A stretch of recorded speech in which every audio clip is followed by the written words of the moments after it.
you ready? Ready when you are. Ooh, please keep that in. It's, I'm starting to get phlegmy. It's winter. Yes. Winter is coming. I may put that in, actually. All right.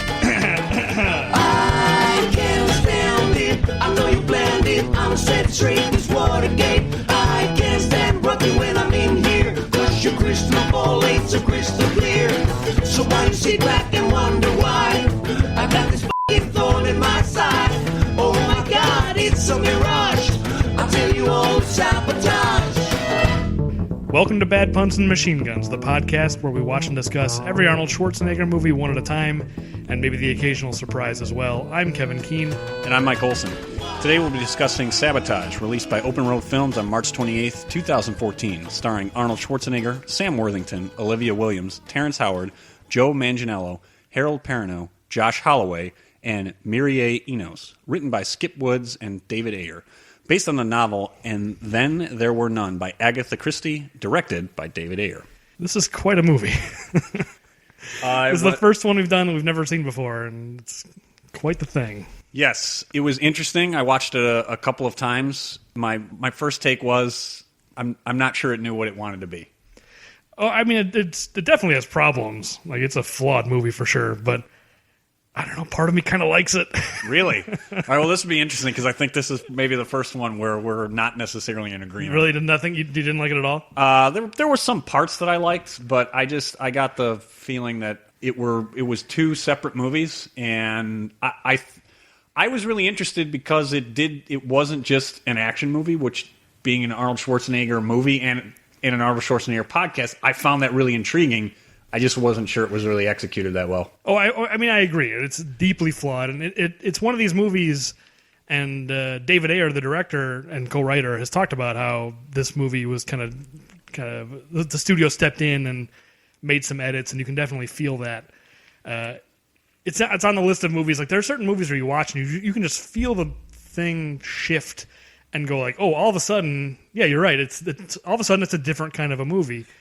And I can pinpoint the exact scene in Sabotage where I went like, oh, this is going in a direction that I don't think was originally intended. And I think it was the studio stepping in and saying, we need a big action climax. Your thriller, like your cop thriller nonsense, get rid of that. We got to. Yeah, I can see, and now you mentioning it, I think I know your point, your break point. It's the scene in the parking lot where they all meet. Exactly, and one of us is the killer. But when you said that, the first thing that came to mind is actually From Dusk Till Dawn. That was a movie that's intentional, that it's supposed to be kind of a completely different movie. Right. I don't think that was the case here. No, and David Ayer said in interviews for sure that apparently there was a 3-hour cut of this movie that was much more of a drama and much more, because David Ayer, he's the writer of Training Day, and he's written a bunch of other stuff. And Watch and a whole bunch of other similar type themes to those movies, right? I've not seen End of Watch. Have you seen it? I have not. Okay, because I've heard it's good, and it's one of those things that I thought about watching it this morning before we recorded. I ended up rewatching Training Day because I wanted to be like, let me just remind myself what that movie was, just so like I can compare that and this. And Training Day is so much cleaner, and there's not like Sabotage is just, there's too much going on. It's overstuffed. There's a million.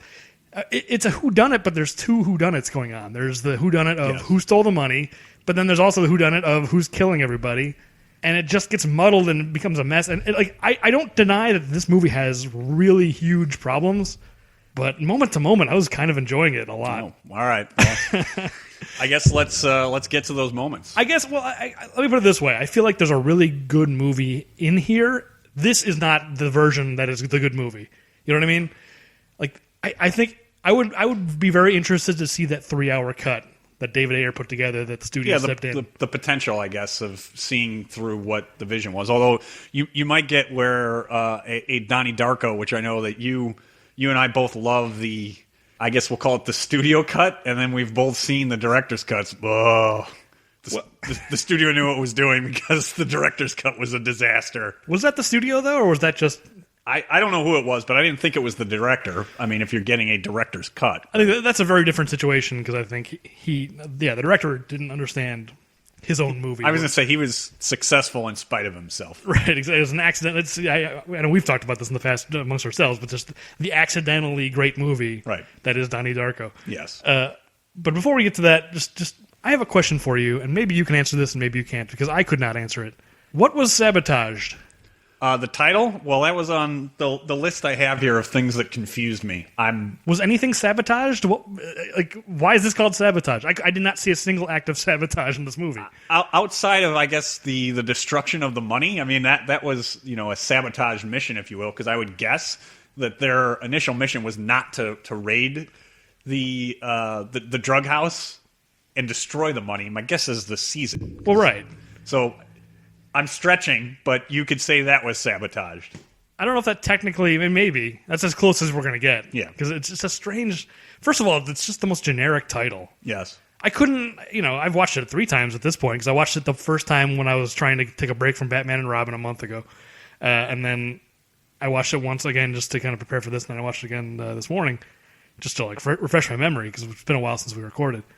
And I still have a hard time remembering what this movie is called. We've got it written down. I've got it written down in my notes, and I still Sabotage. It's so generic. Yeah, I'm not sure if that was a working title that just stuck or what, but it doesn't really tell you much about the movie. I know the working title for this movie was, I think it was called 10 at one point, and then it was called Breacher.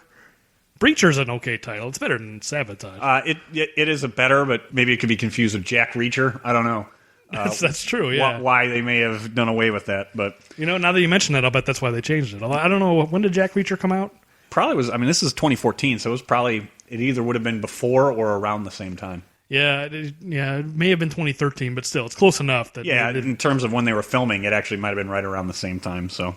But I do like this, like you said, it's a movie that is more... It's Arnold playing a character that's kind of unusual for him in that he's a crooked DEA agent. Yep. Leading a whole team of crooked DEA agents, and it's like seeing him in this role, it just made me go, it's a shame. It's kind of why I want to champion this movie to a certain extent. Like I kind of want to be I was rooting for this movie so much because I want to see Arnold in these kinds of roles more. And I'm so disappointed this failed, even though I'm not making the claim this is a good movie, but I'm making the claim that I enjoyed watching it. Let me just put it that way. But I really I thought he was doing a pretty good job, and it was an interesting role. Yeah, I don't think its failure was on Schwarzenegger. I think the failure overall is that it's just a confusing script. However, with that, I'm sure that when you're at the top billing, people will say it's a Schwarzenegger failure, right? It's the post-governor failure, that there have been a number of movies that haven't been huge successes. I'm not really sure that's it. He should have to wear the jacket, but he probably does. Yeah, and we touched on this last episode, but also just the fact that you and I are big Arnold fans, obviously since we have this podcast, but you and I had never heard of this movie until we started looking into, it came and went, and I didn't see a single ad for it. Like, it's not even a question of bad marketing; it's a question of no marketing. Yeah, I'm not sure if it was just one that the studio was looking to dump. And 2014 wasn't necessarily a good year for me unless I was actively seeking out movies. Because I'll admit, in the Netflix and Prime era, I don't see as many ads. Yeah, I still try and keep up to date with new stuff coming out, but it's not 15 years ago where I'd be watching TV and I'd be bombarded with commercials for it. So I guess if you weren't, and maybe it was strategic, maybe the studio looked at it and said, man, we got a dog, we just need to cut bait and not push this much and just kind of take our lumps and move on. I mean, you're right, there isn't as much market, but I watch YouTube and you see ads on, it's true. Online, and even there, I didn't see any billboards, just... No, it may have just been one of those that they wanted to get it out, and that was it. It was just they had deemed it, maybe had tested poorly, and it was going to be a failure, and they would rather just cut bait and run. Yeah, but let's get into the movie because well, it opens pretty rough. That's for sure, and I will say, I think this, at least to date, and granted, this is one of the newer vintage, so it's more likely to be more graphic. This has to be the most graphic of the movies we've done so far, and I would guess, now I don't know, we haven't, there's some other newer Schwarzenegger movies that I haven't seen. There's not too many. I can't imagine many are going to be more graphic, and it certainly opens pretty graphic. It's pretty brutal. I mean, it's the opening section where we don't see much in this opening before the title, but Pretty heavily implied, but you're right. yeah, I mean, just that her. I mean, it's really rough either way. I mean, but it's the part later that really got to me. Yes, it's far worse. Yeah, you see the full tape later, and Yes. but yeah, you're absolutely right. The violence in this movie is, it's the kind of thing that makes me feel guilty. I'm sitting here doing a body count and going like, I don't know if this is even appropriate in this movie because the violence is so brutal and so realistic. It does seem strange for me to go like, well, 2, 3, 4. I'm just checking them off a box. I mean, there is some kind of action movie style violence where it's just like good guys shooting the bad guys, although no one's really a good guy in this movie. Everyone's kind of crooked in some way or another.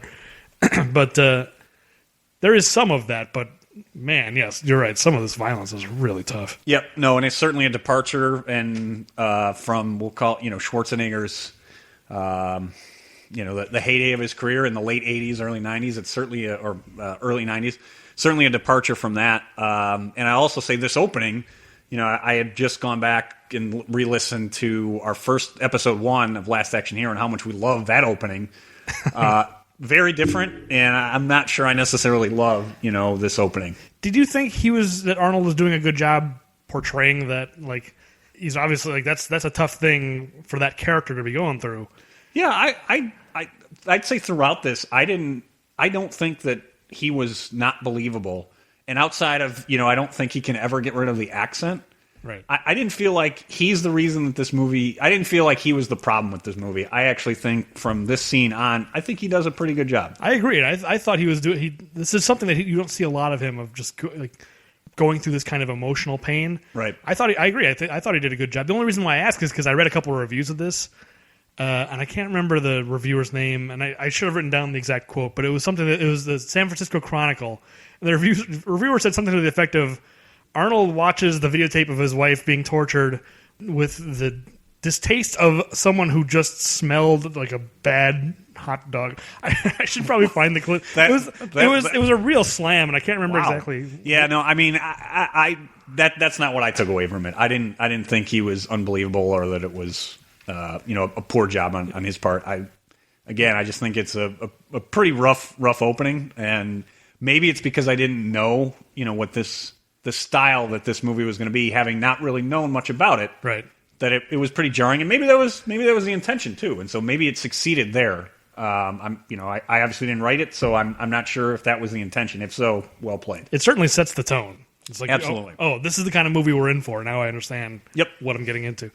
So yeah, so suddenly it's 8 months later. Yes. I like the title card where he's like cleaning the blood off his hands. We'll find out later what that is, but then it skips to 8 months later, and he and his crew are going to bust down the door of some drug kingpin's mansion. Yes, and this is where I'll begin in my gripes or complaints. I don't know how much of this was written. I didn't try and find a copy of the script, but the banter inside the truck, I mean, it's just F-bomb after F-bomb. Look, don't get me wrong. I know we've said we're trying to keep this podcast clean. I certainly curse a ton, and I use that one a ton. It just seemed like really lazy writing to me. Well, I was telling you before the show, I almost did an F-bomb count for this movie because it's so preposterous. It might have Goodfellas. I was going to say it might be in Goodfellas territory, and that's saying something. See the swearing didn't bother me so much. It is like the banter is strange, like the whole like, are they as big as your wife's, like that stuff, right? But at the same time, like the second time watching it, you kind of go like, oh, we will meet his wife soon, and you understand where he's coming from. You know what I mean? Yeah. Like, we may just end up having to like bleep this episode if we're gonna end up quoting this movie. But where he says, "Are your balls as big as your wife's?" It's like, well, when you meet his wife, you kind of get it. Whereas the first time you're watching it, it's just like that's a really lame. Yeah, that doesn't make a lot of sense. I don't know though. I don't think we're supposed to like these guys though. That's the thing. Like, I don't think the movie is showing us this scene going like, these guys are pretty cool, right? Yeah. I think it is kind of just showing like these are just a bunch of meatball idiots. Yes. Who this is their idea of like witty repartee, and they're just a bunch of grunts about to bust down a door, and they're just this is probably the way those guys talk. I mean, Sam Worthington, who plays Monster, he's the one kind of having the repartee with Arnold, and he's got the goatee with the dumb like rat's tail down the front. It's like, maybe I'm being judgmental, but I don't necessarily. You look at these guys and just go like, it's not that they're unlikable necessarily. It's just that they're just, I don't think the movie is trying to present them as like, look at these cool guys. It's just like, they're just a bunch of meatheads. Yeah, well, I have this later on in my notes, but I'll just get to it here. One of the issues in my second watch through when I really thought about it is, this is this elite team of undercover DEA agents. They're not very diverse, and if the majority of the undercover work is to undermine the Mexican drug cartels, which is where most of the illegal drugs are coming to in the United States, I'm not sure how much I buy, because just about all of them look like, if it's the Sons of Anarchy, probably have no problem blending in there. Yeah. But that one, I'm not sure how the decision was made, but that was one of the leaps that I had to make, is that this team doesn't make a lot of sense to me of where they're likely to be undercover. Yeah, that's a good point. I didn't think about that, but you're right. I mean, they are stationed in Atlanta. It's true. Yeah. So, I don't know. I mean, if they were in Texas or something, I would 100% agree with you. But you can well, it's interesting that you say they're based in Atlanta. I'm sure that's because that's where the movie was filmed, because probably of tax credits. But that was my other beef, is this, where is this elite team? Where would you see the most activity? If I'm to believe Breaking Bad, which I think they're probably right, you're probably going to see it right there, on the border of Texas and, in El Paso. You're not even going to be in Dallas. You're not going to be in Houston. You're going to be right there on the border. Do we know where this mansion is? I don't know is it in the Atlanta area or is it somewhere else? They never really established that. For all we know, they actually could have been south of the border. They could have been in Mexico. That's what I'm saying. Like these guys are all based in Atlanta, but they could be, they could be flying around, going down south of the border and doing their job down there. They could, but I guess when it comes down to it, they do use the word undercover for this team, but they're not really undercover guys. I mean, they didn't show them. They show them all of the stuff, the scenes that we see the entire movie. They are a tactical unit, right? They clearly are that. But undercover, you if they have that, that was in their past. Other than one scene at the very beginning with Lizzie. With Lizzie, that's it. I don't know. As just an Arnold Schwarzenegger movie, you kind of go like, well, who cares? But this movie is setting the tone of just like, no, this is going to be a realistic thing. And now that you mentioned it, I mean, that was some of the things on kind of my list of, I don't know if it's flaws, but issues that I had. But so to kind of get back, I had you got the opening scene, they're dropping just a ton of F-bombs, and then one of the cliches that I kind of rolled my eyes is that we've got a member. I think it was a member of the team. If not, it was just another member of the DEA who's a sniper and is able to take out another sniper through the rifle scope. I can't take that anymore. Does he shoot him through the rifle scope? Yes, he does. I can't take it anymore. I missed that detail. I thought he just shot him in the head. I don't know. No, it's through the scope, and I'm not sure if Saving Private Ryan was the first one or if there had been ones before. There probably was, but I would start with Saving Private Ryan. And I think Tom Berenger did that. Oh, well, maybe with Billy Zane. I don't even remember in Sniper anymore. You're probably right. I think so. I guess what it was were like 3 minutes or 4 minutes into the movie, and I've already got a couple of cliches, and that's where I got off on the wrong foot, I guess, with this one. Yeah, it is that problem of the movie not knowing what kind of... Because in a more cartoonish movie, would you have still had that same complaint? No, I mean, if we're talking, if it's kind of I hate to say lighthearted action movie if somebody's being shot in the face, but yes, if it's more of a cartoon supposed to be not serious and gritty, I wouldn't have as big of an issue, I guess. Yeah, I didn't even notice that he shot him through the scope, but I don't doubt it at all. Yes, they storm this mansion. Well, Lizzie's undercover. She knows where the money is. Yes, and the one thing I'll note is that the drug cartel member that she's quite close to, the actor plays Carrillo in Narcos on Netflix, which he's the exact opposite. He's actually the leader of the search block who's member of the Colombian military who's searching for Pablo Escobar. So I first looked at him, I'm like, I'm pretty sure that's him, and I had to go check IMDb, and so I said, oh, that's pretty interesting. They've got him playing the complete opposite side on the drug war. Has that guy been in other things? Because he looked familiar, and I couldn't really place him. There were other things on his list, but I off the top of my head, I don't remember what. I was specifically looking to make sure that it was who I thought it was from Narcos. To me, that guy kind of looks like a Latin Christopher Moltisanti. I can see that, absolutely. A little spider. Yeah, exactly. So they bust down the door. She kills that guy plus a bodyguard. Yeah, so have you got them on the count, I hope? Well, I'm just going to say the total count for this opening scene is 8. Okay. Because there's no point in going through it. There's a sniper, gets shot, she kills that guy. Guy comes in the door, she shoots him, and then they go in with guns blazing and shoot a bunch of guys. And yes. It's just it's an action scene where they're breaching this house. Pretty much. I'm not sure about the random shots that went through a brick wall.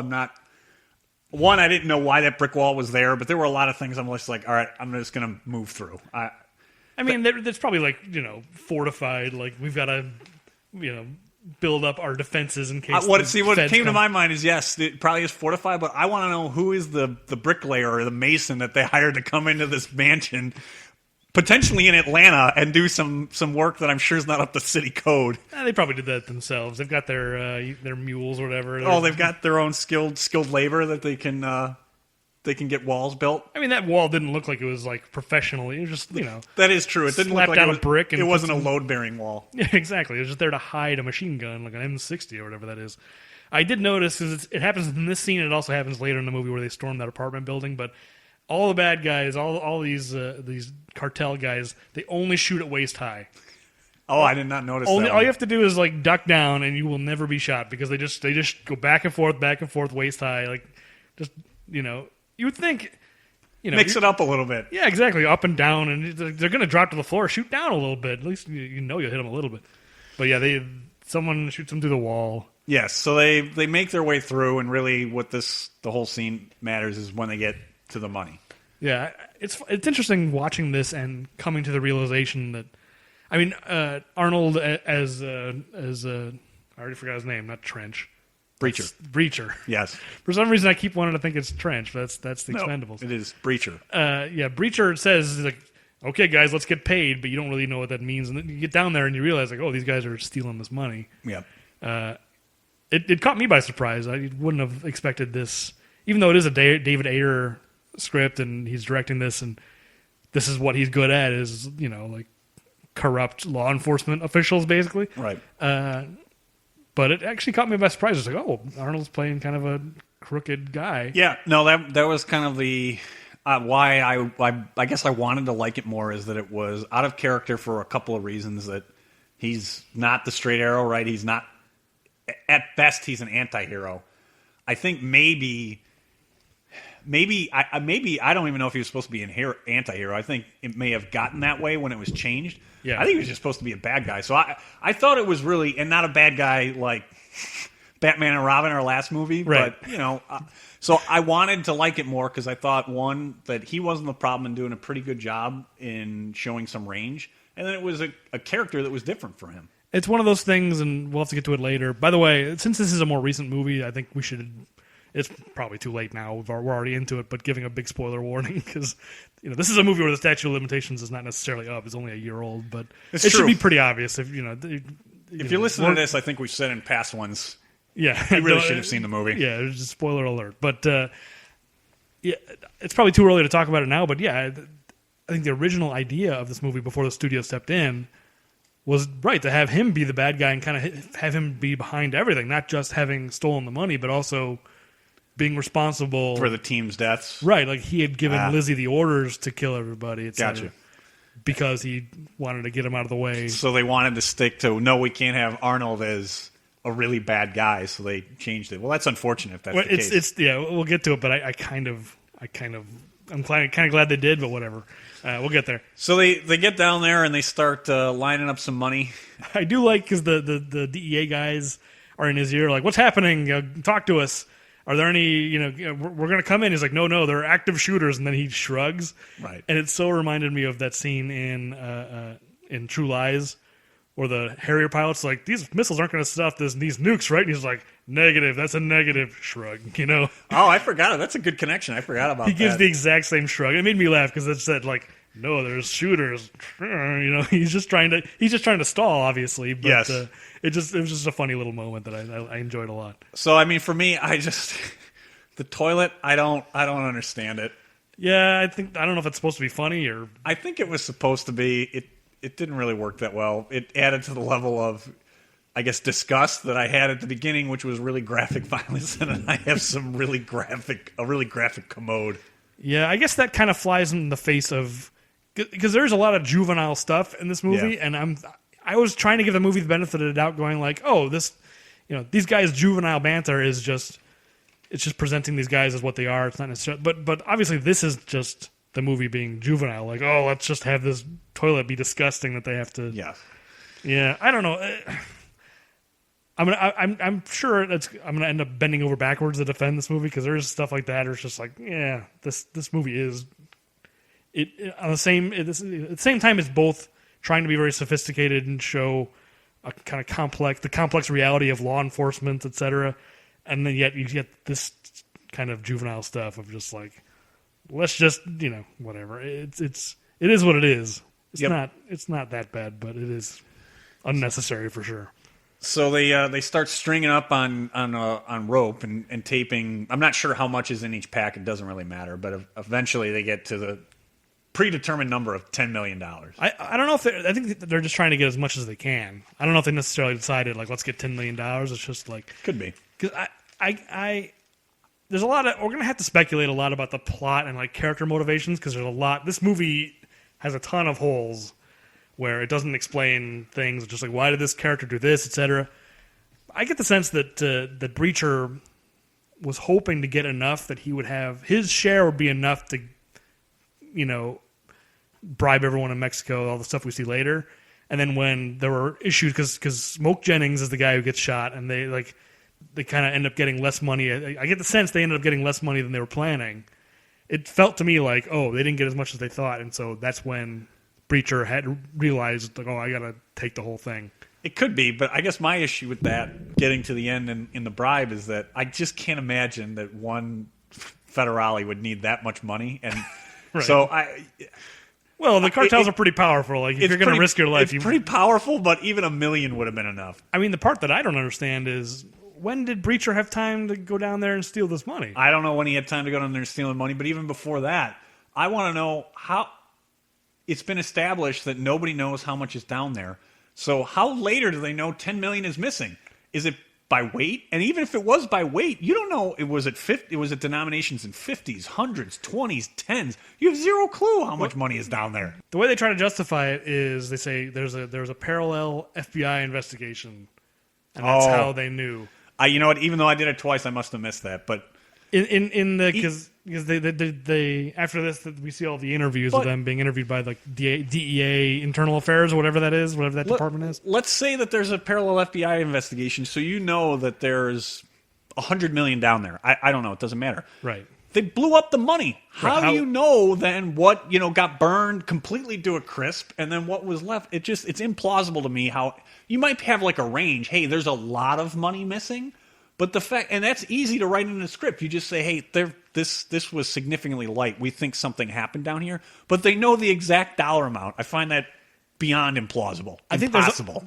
Well, I wouldn't say impossible. I think there's only one explanation, and that is that parallel FBI investigation. It wasn't investigating, because they don't necessarily give any details about that investigation. My theory is that FBI investigation wasn't investigating the cartel; it was investigating Breacher and his team. And that they had possibly had a mole in Breacher's team who told the FBI, like, yeah, Breacher's planning to steal $10 or however much $1 million. But that would be a plausible explanation. The issue, I guess, the problem is you'd never know who it was, because you get no indications. You can pretty easily rule out who it probably wasn't. It would have to be one of the early team members to die. Would be the only logical ones, because you know too much on the ones that take longer, that they're too far gone and too corrupt. Yeah, and it's a theory. I mean, this movie leaves so much unexplained that maybe I'm sure I'm like, putting, I'm just coming to it trying to explain these plot holes as opposed to just looking at what the movie is telling us, which is not enough. But that's the only thing that made even remote sense to me, is how that makes sense. Is the FBI was investigating Breacher. Well, in terms of investigation, we now move, once the money's gone and nobody can figure it out, to the interrogation scenes, which is how you actually get the introduction to the characters. Yeah, so we've got 8 characters here being introduced. So we'll just run through them because first is Breacher, played by Arnold, and then we've got Lizzie, played by Mireille Enos. So I vaguely remember her from World War Z. That's the only thing I've seen her in. Well, this movie already got off to a hard hurdle with me having her cast, and I actually don't have any issues. I do remember her in World War Z. She's actually a fine actress, but she's associated with The Killing on AMC, one of the first TV shows that ever physically made me angry, and okay. So that was a tough hill for it to overcome when I saw her and Detective. It'll come to me here, but it was a TV show on AMC. I watched the first season. All of the TV commercials indicated who killed Rosie Larson, and you're led to believe that you watch this to the end of the first season and it's going to be self-contained and they're going to tell you. And they did not. And not only did they not tell you at the end of that season, they didn't even tell you in the first episode of the next season. They dragged it out for an entire another season, so I was so glad I pulled the plug. That's crazy. I didn't know that because I remember you talking about it at the time. And yes, I didn't know they. As you can tell, to this day, and actually, her it's Detective Linden. I can't remember her first name on the show, but Linden. None of that's her fault though. It's not her fault, but as soon as I saw her, I'm like, oh, all right. It had it working against it with me. Well, apparently, originally Malin Ackerman was cast, and then she had to drop out because she was pregnant. I don't know if they filmed anything with her, but I don't know. I don't know if that you consider that an upgrade or a downgrade, but I only know her from The Watchmen. That's really all I know her from too. So it's too hard to tell. Yeah. Okay. So then next is Sugar, played by Terrence Howard, whose star has really fallen. He was in some ways, but I'd say depending on what you're. I mean, Empire is a huge show, so I mean, in some ways, his I don't know if it's rising again, but I don't know. Maybe Empire's not on my radar really at all, so I haven't watched it. It's a huge in terms of ratings success. Whether or not it's prestige drama, I'm not sure it really matters. I think financially it's successful. I didn't know it was that successful, so maybe I'm wrong. But I just think of him as being like up for Oscars, Hustle and Flow, and all that, and then he was on his way to being like a leading man, and now he's just this part in this like. Well, it's funny. He's in this, and then it's probably a year earlier. He was in Prisoners with, which is a movie I really enjoyed, with Jake Gyllenhaal, Donnie Darko, Jake Gyllenhaal, and Hugh Jackman, and a couple of others. It's actually it's a movie I liked. He doesn't have a huge role in it. He doesn't have as much screen time as Gyllenhaal and Hugh Jackman, but a prominent role, and that's the last thing I remember him in since seeing this. Yeah, I like Terrence Howard. I just think it's he's not in as much, and it's funny because Sam Worthington is kind of in that same boat where 5 years ago he was in everything. He was Terminator and Avatar and blah blah blah, and he hasn't been in much lately. This is the first time I've seen him in a while. We meet Pyro. Max Martini is the actor. Where he's not in the movie long. He'll meet a train very shortly. Tripod, played by Kevin Vance, again barely in the movie. Neck played by Josh Holloway. Sawyer, one of two lost actors. Yes, in this movie. Yeah, he should be in more things. Yeah, I'm surprised that Josh Holloway's career. He hasn't done much. He had about 3 minutes in a Mission Impossible. Yeah. Another TV show not that long ago that I don't think made it past the first season. So I was surprised when I saw, oh, wow, I haven't seen Sawyer in a long time. So I was kind of excited. Yeah, and you and I, just should be said, we're big Lost fans up until that final episode. Yes, the disaster that was the finale. And actually most of that last season, but particularly the finale. But but Josh Holloway, he's a good actor. Yep. Grinder, played by Joe Manganiello. Coincidentally, today we're recording on November 22nd. Coincidentally, he just got married today. To Sofia Vergara. Oh, he's done well for himself. Yes, for sure. Is that Vergara? Is it how you say? Yes, I think so. I've only seen her in Chef. I haven't seen her in a lot of stuff. I know her from Modern Family. My wife watches it. Oh, is she in that? Yes. No, I didn't know That's that. where I think she's really become famous. She's pretty good in Chef. But yeah, they just got married today, so congrats to the two of them. Just coincidentally, we're recording this like an hour after they got married.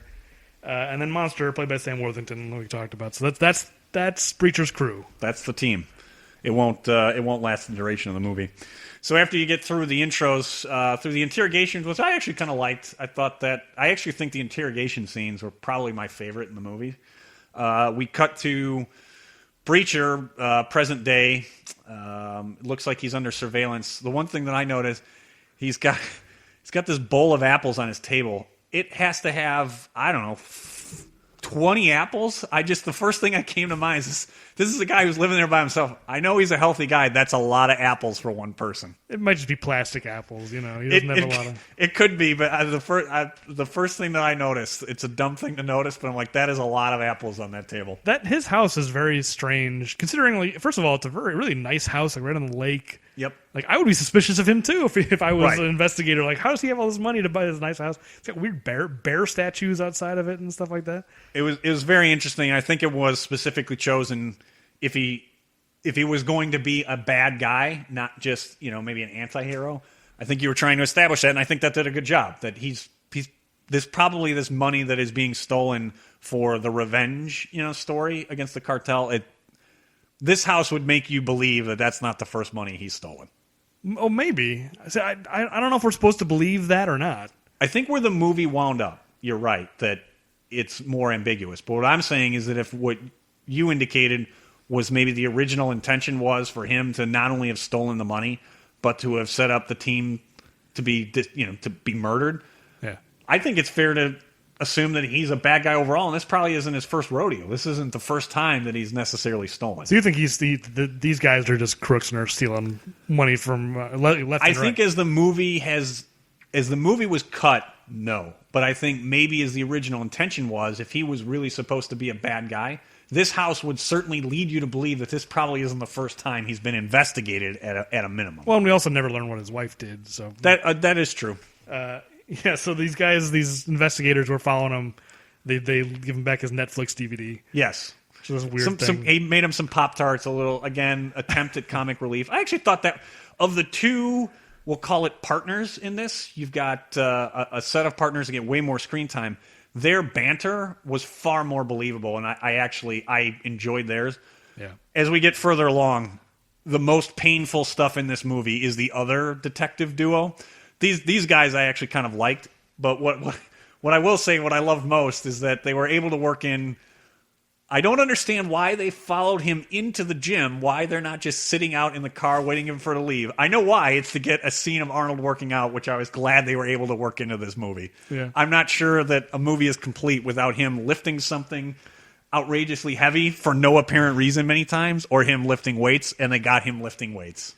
Yeah, I mean, he could have given them the slip if they didn't go inside. I get it. Is he going to run somewhere? I mean, if they're following his car, I didn't find it very believable why they needed to follow him in, because they didn't follow him into his house, right? They could have given him the slip at his house. They wait outside. Yeah, that's true. I thought I got a laugh out of it because I think it was kind of tongue in cheek. They were pointing out we need a reason right. to show you a scene of Arnold working out. So here it is. We've cast Arnold Schwarzenegger, so Yes. here's the scene. Of him lifting weights. And to be honest, I was pretty impressed. He's not a spring chicken, but he still can lift more than I can. He's holding up pretty well considering his age. Yeah, so then we see him at work, which I so enjoyed watching Arnold working on an Excel spreadsheet. Oh, I absolutely did too. That was one of my favorite. I think you could have a lot more fun with that than a lot of the stuff in this movie of him just. If he was just on suspension the whole movie, I'd kind of like to see that, his frustration of getting like the error message that comes up, minor loss of fidelity, and him trying to understand what a minor loss of fidelity means. Does that mean he's cheating on his wife? I mean, there's a whole bunch. The opportunities of him entering data on an Excel spreadsheet, they're endless of how much entertainment I could have. Yeah, these 6 months where he's just sitting at his desk entering data into the spreadsheet. That's a whole movie right there. Why isn't this VLOOKUP working the way it's supposed to?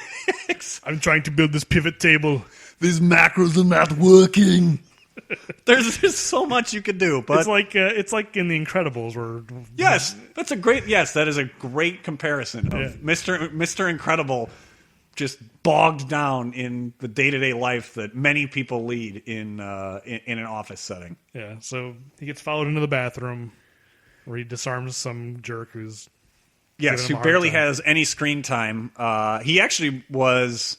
I don't have the actor's name written down, but he and one of the leads at the DEA were both in the TV show Boss together. In this scene, to me, was a total wasted scene. He disarms him, throws the gun in the urinal. I'm not sure why that character, to be honest, and maybe in the longer cut, he had a more prominent role, but based on what you watch, the theatrical release, there's no point to that character. He's the guy later who gives the Information. the homicide detectives the flash drive, right? Yes. Okay. I mean, I was pretty sure of that. I just wasn't 100%, but like, yeah, it's like I'm not sure if like this guy just has some kind of animosity towards Breacher that we don't understand, or if, Again, I have a feeling that maybe he seems like he's more of an internal affairs type character. I'm not sure the DEA has that, but it seems like somebody who's frustrated that he's investigated this guy in the past and been unsuccessful and has a grudge. yeah, that could be.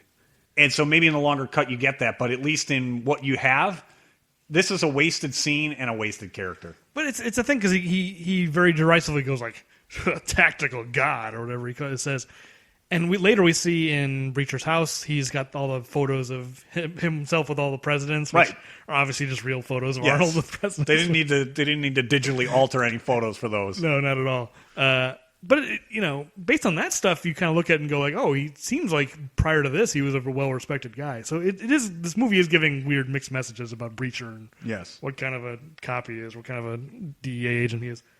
So he gets called into Floyd Demel's office, which Floyd Demel was also in Boss. He actually plays my favorite character by far and away in that show. It's not a great show, but that's another kind of pairing, if you will. Lost has two actors in this, as does Boss. as does Boss. Yes. Boss and Lost. Floyd Demel. I just like that name.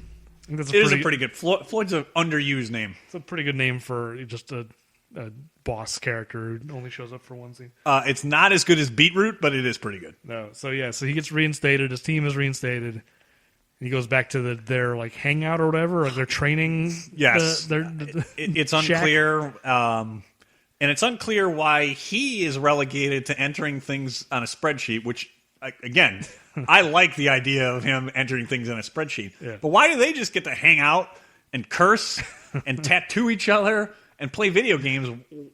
Why don't they have to have some data entry work? Yeah, are they getting paid for this time? That's the real question. Like, they're just on leave. Like, if they're on unpaid leave and they just figure, let's just hang out here. Like, that I get. But As a federal taxpayer, if they're on unpaid leave, I'm okay with it.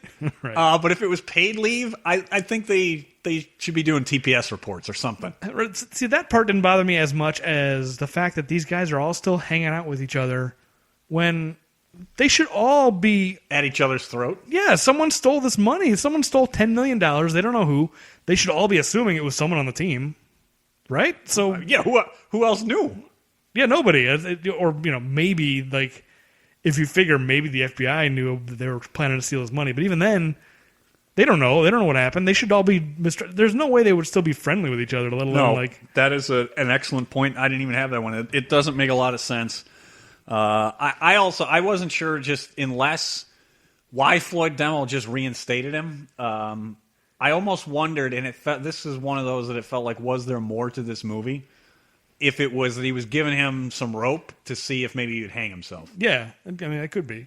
And I don't think you get it in the final cut, but that's the only thing logically that made sense to me. Why all of a sudden Washington got tired, or whatever the excuse was. Yeah. Maybe it was the delivery. To me, it seemed like no, that I'm going to give this guy some rope because I think he's going to hang himself.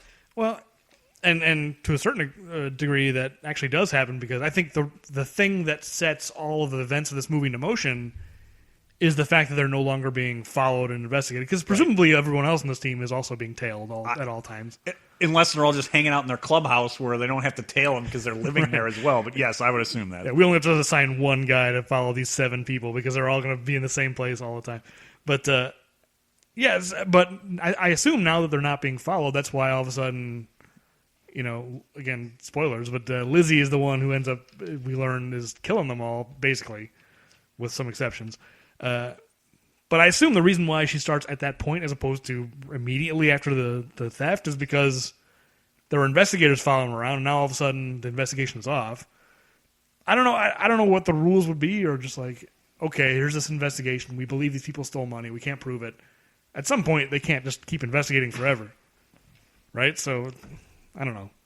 Well, you get it where they're reinstated, and now they have to become a team again because they're just a gang, which actually was a decent line that I thought worked pretty well. Yeah. There aren't too many in the movie that do. So you go through with showing Arnold as a teacher again.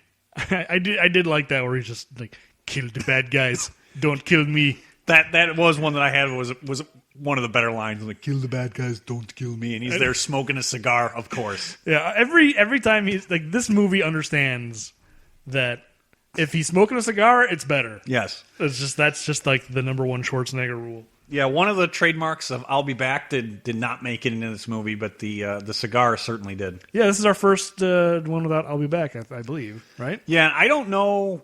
I can't remember The Last Stand. When we go back and do that movie, we'll have to pay attention. But I wonder if, since his return after being governor, I don't know if any of his post-governor returns, if he's just left that in the past. Oh, he must have said it in Terminator Genesis. He must have. I don't remember if he did or not, but he must have. I don't know. Really? Well, I can't remember either way. So I think he may have said, "I'm back." That may be.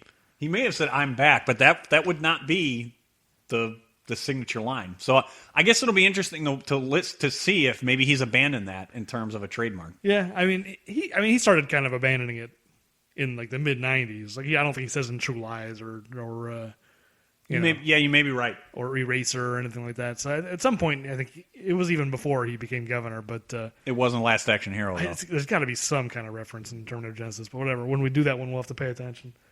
Yeah, so they whip themselves back into shape in a very quick fashion. Yes, and the only thing I'll say is that I found it a little alarming that when they whip themselves into shape in pretty quick fashion, they have a bunch of firearms around and are celebrating with beers. Well, I understand they're reckless and everything. They're a bunch of cowboys. Yes, apparently so. I made note of it though. Those are two things that don't mix together very well. I mean, they also tried to steal $10 million. Like, if you true. Expecting these guys to act in a responsible manner, like it's clear that that's not what these guys. No, it's not their highest priority. And so their highest priority is to then go to a strip club. Which, yeah, this was a scene that to me, I'm not sure what any of it accomplished, other than it's sort of going down the checklist of action movie. Hey, why don't we have some gratuitous skin? There's nothing really is accomplished in that entire scene, and then a fight breaks out to boot. I mean, I buy that these kinds of guys would if they wanted to celebrate, like, yes. Let's go to the strip club, like, for sure. And it gives they had to, because this is where Monster and Breacher have like a talk about a heart to heart. Yeah, about like we sold our soul when it was for nothing because we didn't even get to keep the money. So they had to have that scene somewhere. So it's like, why not just, if we're gonna have this like very deep, like they're gonna have this conversation, why not just have naked ladies in the background just to give the impatient audience, whatever audience isn't interested in this conversation, they can have something to take a look at. You could be right, and maybe you did have to have the heart to heart with Monster. I'll let it go. It was along the things of Sniper Scope. It was just some of the cliches. It's like, why? This is the scene though. I think clued me in, or at least in my opinion, I don't think we're supposed to like these guys because they're just the way they're behaving in this strip club. I mean, the fact that it's a strip club doesn't give you just permission to just act jerks. I mean, first of all, they have a drink to Smoke Jennings, who died, and Sugar was like, I'm pouring one out for Smoke, and it's like, you're indoors. I don't care if it's a strip club. You can't just pour alcohol on the floor. That's what a slob. But then there's the fight breaks out where he jumps up. Actually, now that I think about it, it's mostly Sugar who's being... Yeah, Sugar jumped up and started swinging on the pole. He's like, I'll show you how it's done, and he jumps up on the pole. Right. And then, I can't remember, he doesn't actually start the fight with the bouncer, though. Well, yeah, he jumps up on the pole, the bouncer tries to grab him, and then Grinder... Grinder does. Well, the funny thing about that, though, I actually kind of enjoyed it. Grinder and the bouncer start getting at it, and Pyro gets in the middle of them, pretends to play Peacemaker. It's like, okay, this is how, and then just sucker punches the bouncer. I missed that. That actually is good. It's kind of funny. Like it's what a these guys are not even like You're right. It's just further establishing no honor among thieves. No, these guys. So speaking of Pyro, yeah, he doesn't last. He gets punished for. I was going to say karma really paid him back very quickly, and it was in for a penny, in for a pound on the payback. Yeah, so he takes a leak in the sink while a Snuggie commercial plays.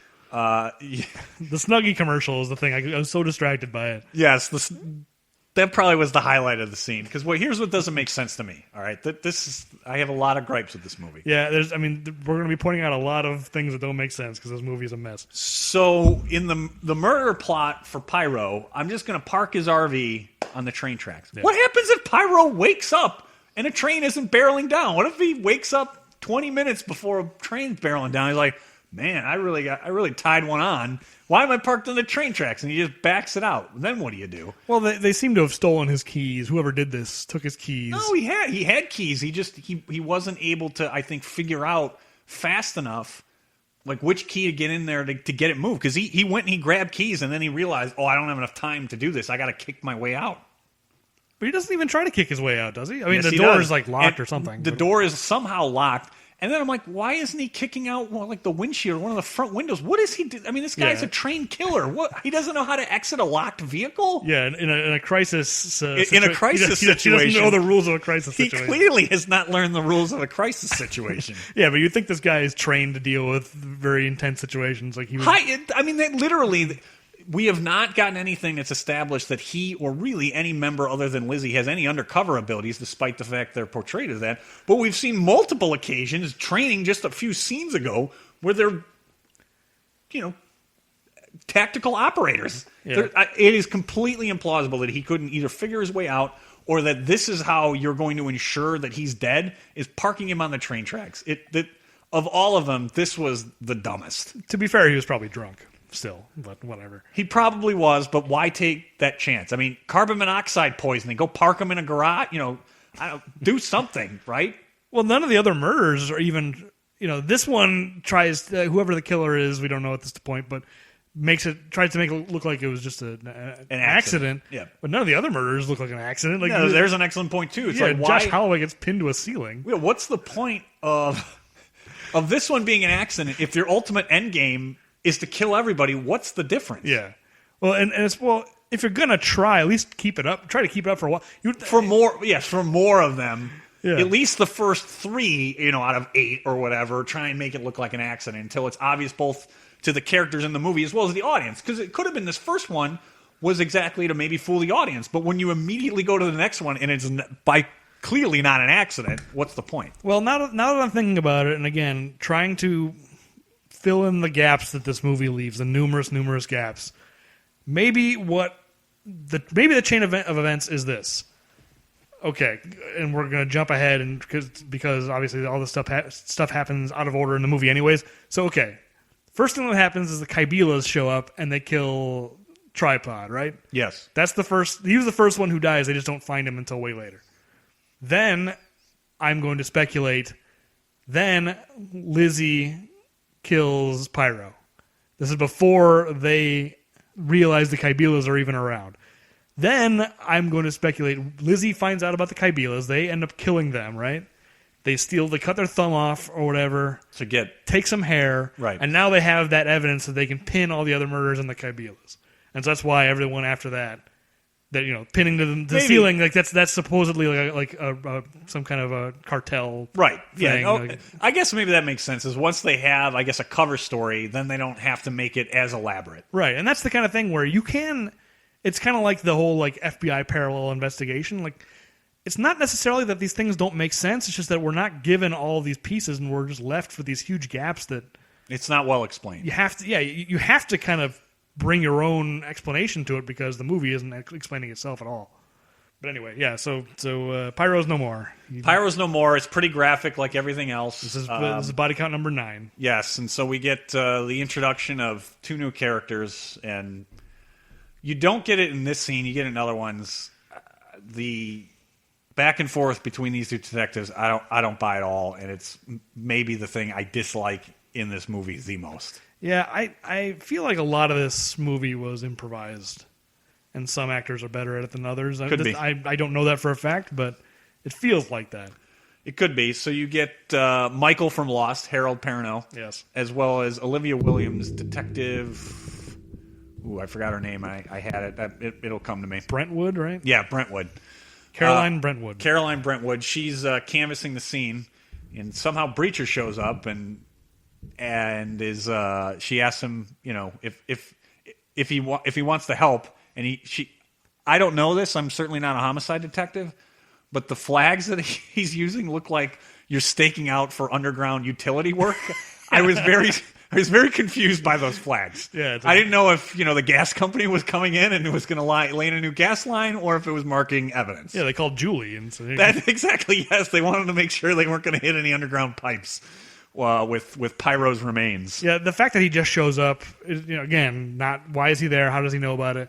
Maybe he just heard it over the radio, the police band, or maybe he's responsible for it. Like it does, a lot of this stuff does make more sense when you in the version of this movie where he's actually the bad guy. Yeah, and pulling Right. the strings.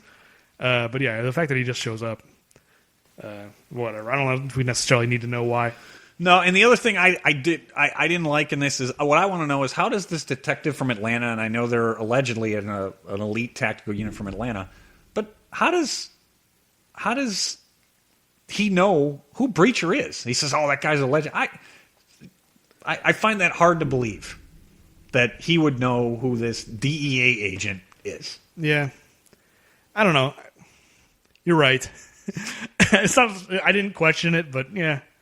If you figure he's met all these presidents, maybe he. It's kind of like, why does he know? But there are other scenes where he seems to have a lot of knowledge. Maybe he became some kind of like celebrity, maybe he hosted like an America's Most Wanted kind of a show for a while. I'm John Breacher, whatever his name is. What's his actual name? John something. It's Breacher. No, it's John Breacher something. Oh, Breacher's just a nickname. Wharton, I think. I never even looked it up, so you busted me on that. Well, I figured you would notice because of he's again very non-ethnic. Yes, he has extremely English names in many of these. I should have looked it up. I think his character's name is John Wharton, and it's just called Breacher because he's that's what he does. Yeah, the tactical guy. He breaches doors. But yeah, I'm going to again. We're filling. Let's just every time there's a flaw in this movie, let's just fill in the gap ourselves. So all right, well, we're just going to writing our own script. Yeah, we're deciding right now. I'm deciding right now that Breacher had America's Most Wanted type of a show. Let's say 3 years, and then it went off the air, got canceled. Where he's just I'm Breacher Warden, and yes, he became one of the most famous lawmen. Elliot Ness, right? Tales from South of the Border, kind of a show. So now Brentwood is investigating this possible murder, possible accidental death. Yes, with this train, she comes by Breacher's house, and they're again having another party. Well, they say they just got back from Pyro's funeral. Yes, from the funeral, but it certainly seems like a party. They're ordering strippers, and strippers coming. Maybe the best part is Brentwood spraying beer all over Grinder is probably the best part in that entire scene. Yeah, I don't know. What's this actress's name? She's from Rushmore. That's what I know her from. That's all I knew her from was Rushmore. I know she's done some other things, but that's all. Olivia Williams. Yes. But I think some scenes she's better than others. But I agree. This is one where, they're really disrespecting her, and she's trying to stand her ground. Yeah, this one I think she holds her own. It's the ones with Harold Perrineau that I don't buy them as a combination. Yeah. So here I think she holds her own. A couple of things that I noticed is Arnold, when he comes to break it up, it's just, come on, guys, this is my effing house. I love that for some reason. Yeah. And then, I don't know if you noticed it, but the pictures of Arnold that are in his house are just fantastic. They are. They're really good. It was one of the highlights in the movie. My favorite one is, it looks like from the 70s or so, and he's holding some kind of gun, and he's just got gun belts, just Yes. a million gun belts over his shoulders, across his waist. He's just literally. That's the one in particular I'm thinking of. I mean, that is almost the artwork that we should have for this podcast. I mean, it is awesome. It is pretty good. It was. I mean, I had it start as one of my favorite parts of the whole movie are the pictures in Breacher's house. Maybe I'll find it and use it as the header because right now, because our album artwork, it should be said actually, this is the first one we're recording after the first couple episodes have gone up. So, yeah, maybe I'll use that. I'll find that picture and use it as the header. Because right now the header on like our Twitter and on our SoundCloud was just the Terminator poster. Yes. Just a close-up of his eyes. But yeah, maybe I'll use that one instead. Oh, that picture was fantastic. Yeah, I agree. It's really good. I also like, what's Josh Holloway's character's name? Whatever. Josh Holloway, where he says, clap for Uncle Daddy. Oh, yeah, I forgot. That is a good line. What a weird line. Clap for Uncle Daddy. He doesn't get many opportunities for many more, which actually is one of the disappointments. I would have liked of the actors to get more time out of in this movie. Maybe it's just because I liked him in Lost and he hasn't had the opportunity to do much stuff. Yeah. I would have liked more of Josh Holloway. We're not going to get much more of him past this scene. I think this is his last scene. Other than his mangled body. So you cut to the police station, and this is the beginning of forcing the buddy cop dynamic between Brentwood. Oh, with Breacher sexting her or whatever? Yes. All of it just did not work for me at all. Yeah. It's borderline for me. It didn't bother me as much, but I know where you're coming from. It kind of feels a little bit like maybe they haven't been, again, this podcast, this episode is just going to be full of me speculating about.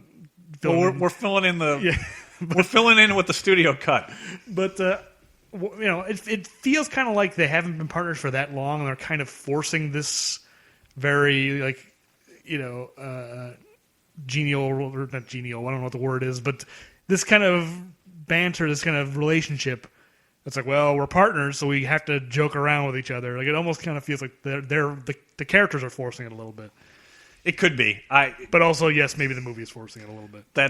I wonder if it's maybe casting that it wasn't right. But either way, you're certainly right that these two, Harold Perrineau and Olivia Williams, don't have any chemistry there. So from there, they move forward, and Breacher is arranged for Josh Holloway neck. Well, before we move on from that scene, the PD scene, because she jokes around saying, "Oh, Breacher's sexting me. Do you want to see?" Do you think he actually sexted her, or she's just joking? No, she's joking. Okay, I wouldn't be that surprised. Like, I don't know. No, at least not at this point in the movie. I know we're filling things in, but nothing has given that indication. Yeah, up to this point, you're right. I think it's just trying to be, two buddies, joking around. And she's trying to be funny. So for whatever reason, the way Breacher had gotten Brentwood to leave the house was, he'd work out for there to be a line of questioning with Neck because she needs to do so. So he arranges it. He texts her. I don't think sex her. Right. It's completely unclear to me why it has to be in the pitch black dark of night that they're going to do this in questioning, not interrogation. He's a very busy man, Josh Holloway, he's got things to do. Apparently so. Come by at midnight. So they go by at midnight. There's a few things I do like in this. I like that none of the lights work, but Breacher, he's got a flashlight on him. I like that he comes prepared with a flashlight for anything. But I love that Neck, it's me. I just love the fact that he called Neck. I don't know why. I don't know why he's called Neck. These are other things that I don't want to fill in. I'm not sure. Grinder, right. Neck, Pyro. I might have an idea. It's very. I feel American Gladiators with some of these. Well, Pyro for sure. Pyro for sure. Well, they explain Pyro. They explain Pyro in the strip club scene where they explain how he got his name, where he threw a flashbang into a meth lab. Oh, yeah. And it exploded. Yes. So that one they actually do. But Neck is the one that I really want to know. Neck, it's me. There was something funny to me about that, about like knocking on the door and you're just going to see when you're about his Neck, it's me. Yeah, it's one of those words that it's funny hearing coming out of Arnold, yes. For sure. So yeah, Neck is pinned to the ceiling. His neck and other parts of his body are now on the ceiling. Yes, pinned to the ceiling. It's, again, extremely graphic. But here's just before that, the other question I have is they're going in. It's really, really, late at night. couldn't he just not have been home? I mean, I know maybe his car's in the driveway, but maybe he was out with somebody. I just found it really interesting that they're looking around, they're a flashlight, they're assuming something is wrong. Yeah. When couldn't he have just not been home? Yeah, I mean, you assume that Breacher they set up this meeting.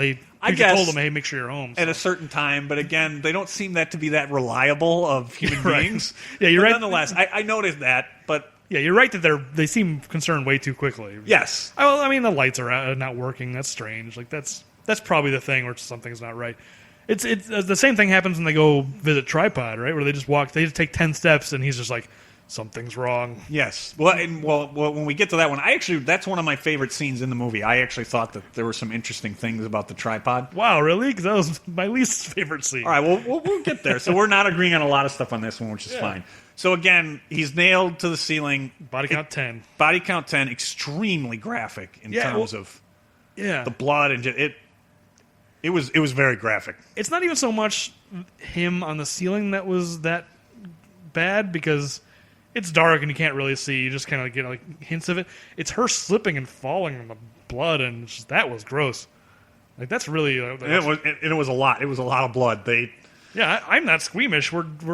I'm sure we're going to be watching plenty of movies with body parts being blown apart. Yes, but like that was really upsetting. It was. I was just imagining that. And to Olivia Williams' credit, I think that was one of her her better scenes. She legitimately she was, I guess, the surrogate for the audience because I was pretty disturbed, and she certainly was, and pulled that off very, very well. Yeah, I agree. And yet Breacher very cavalier about it. Yes. Again, would make more sense if he was actually to blame, but he's like, I'm leaving. I'm out of here. I want to go home. Like, I'm tired. So then we get the autopsy about they find the hairs that are... Yes, there's a close-up of the hair. I find it very interesting that they had to go in with saws and destroy the ceiling and probably the second floor of that house to get him down. I understand it must be to preserve whatever of the crime scene, but I guess I never thought that there anything like that would be done. So wait, what do? They cut the whole ceiling out.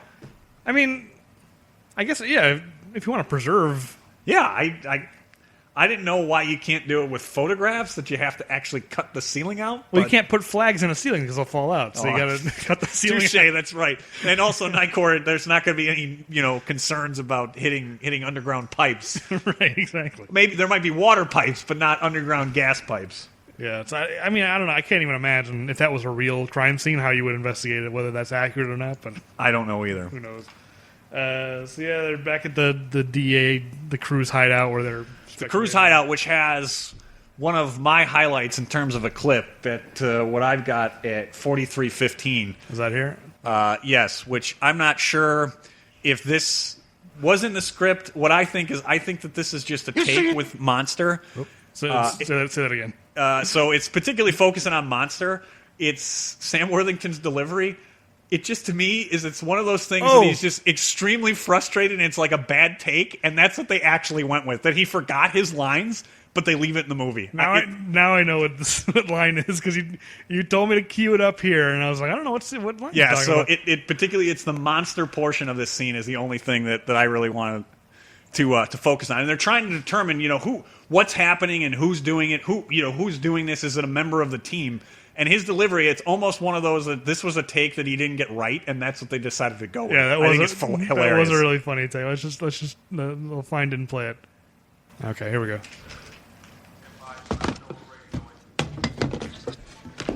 They're dead and we're not. What are we doing? We D up and present a hot target. Like taking showers with full body armor. Well, we need f***ing intel. Who'd they send up? Well, who do you think, sweetheart? Check the board! Could be Soto, could be fucking Romero, they could be fucking... They could be... maybe they cry fucking... Any of this is surprising you? No, that's really good. I honestly, I really think there was something there that he was supposed to say. It was a take that didn't work. And they just decided, no, we're just going to go with this one. No, you know what? I'm going to give Sam Worthington the benefit of the doubt, because I actually think, in general, he's pretty good in this movie. I'm not a Sam Worthington fan in the slightest. But you know what? This is the most I've ever liked him in a movie. I would not say I've loved him in anything, but he's not what's wrong with this movie. He's fine. Yeah, so maybe that was just a flub to take. Maybe that was intentional, but either way, it is pretty fun. It is one of my favorites, so I wanted to make sure that we highlight and get those clips. We may have to bleep out the cursing, but I wanted to get it in there. But, it makes sense that this is the moment where they realize they're being hunted. Yes. And they think it's the cartel coming after them, which it kind of was, but not anymore. That's the thing of this movie that drives me crazy. That it's why I say I think there's a good movie in here, even though what was released is not a good movie. If this had just been the cartel coming after them and taking them out one by one, and them having to band together and while also mistrusting each other because they don't know who stole the money. Yep. That's a premise that there's a lot of potential there in that premise. And the fact that they tried to make into a whodunit of just no, actually it's one of these guys who's the killer.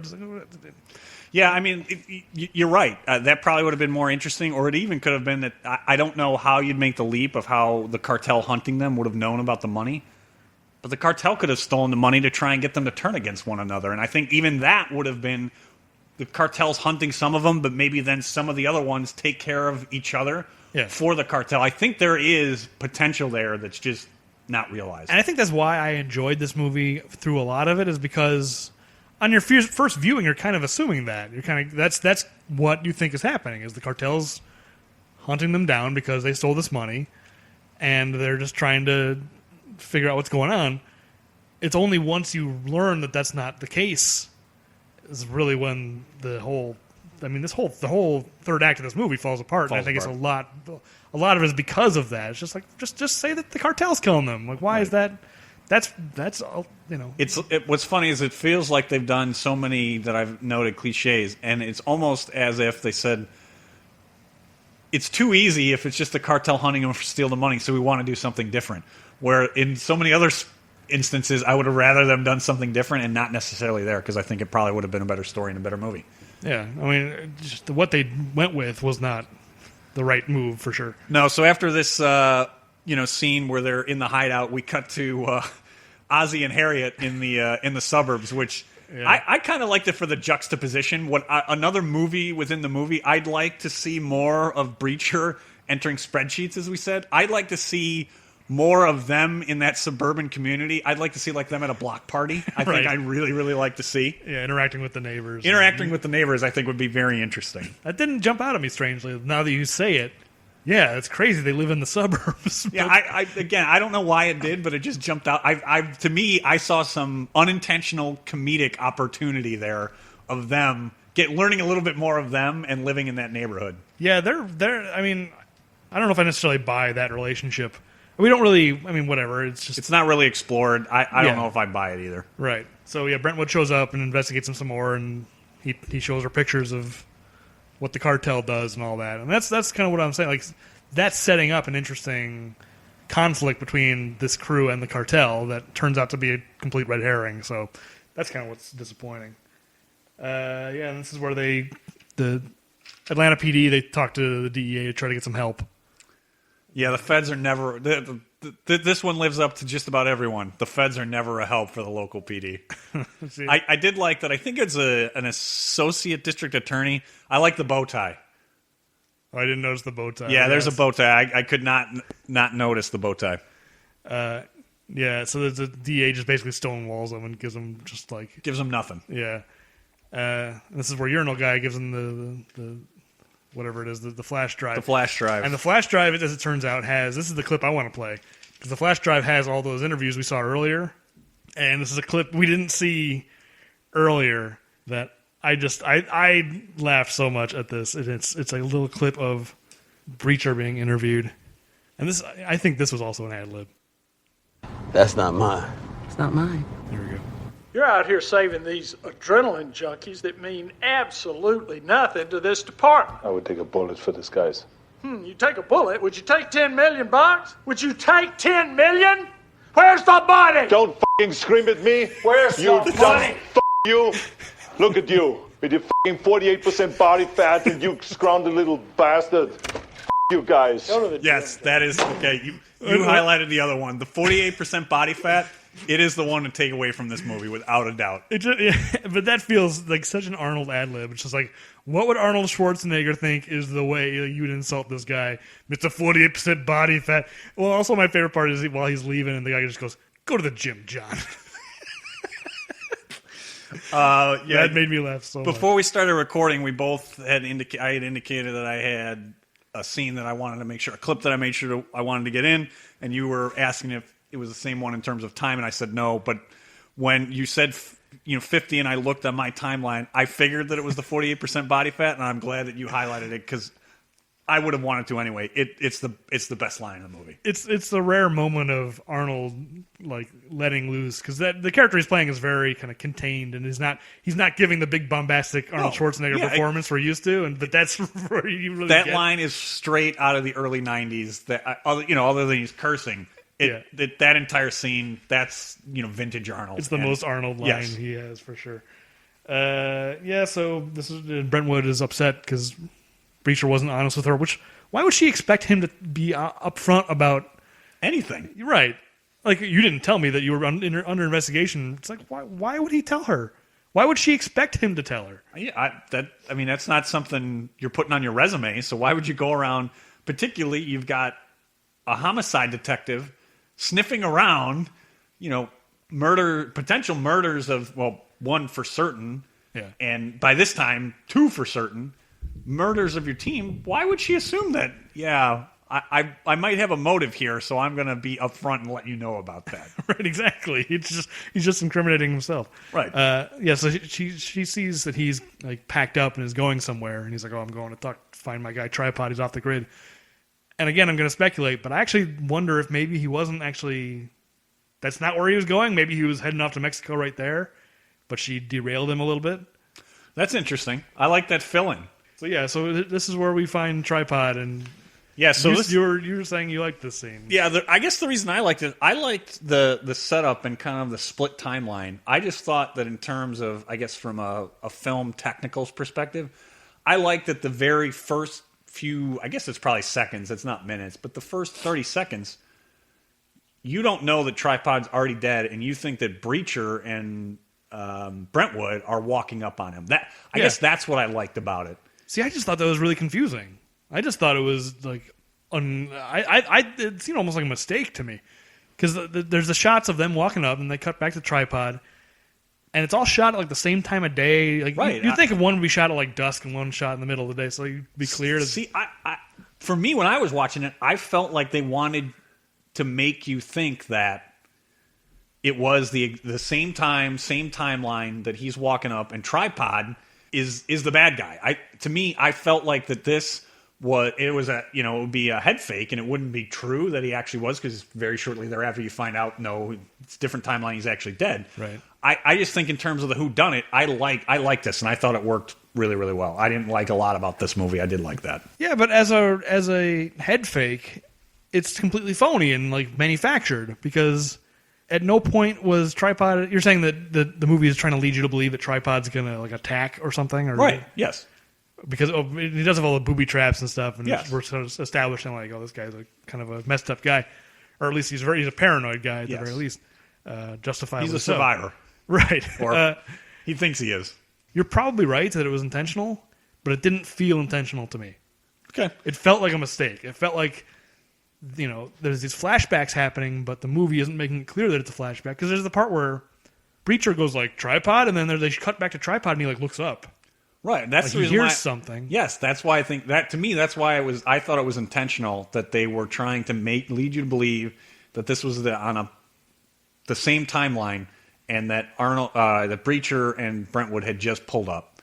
And hey, you didn't like it, that's fine, because I think you like this movie overall better than I do, so it's good.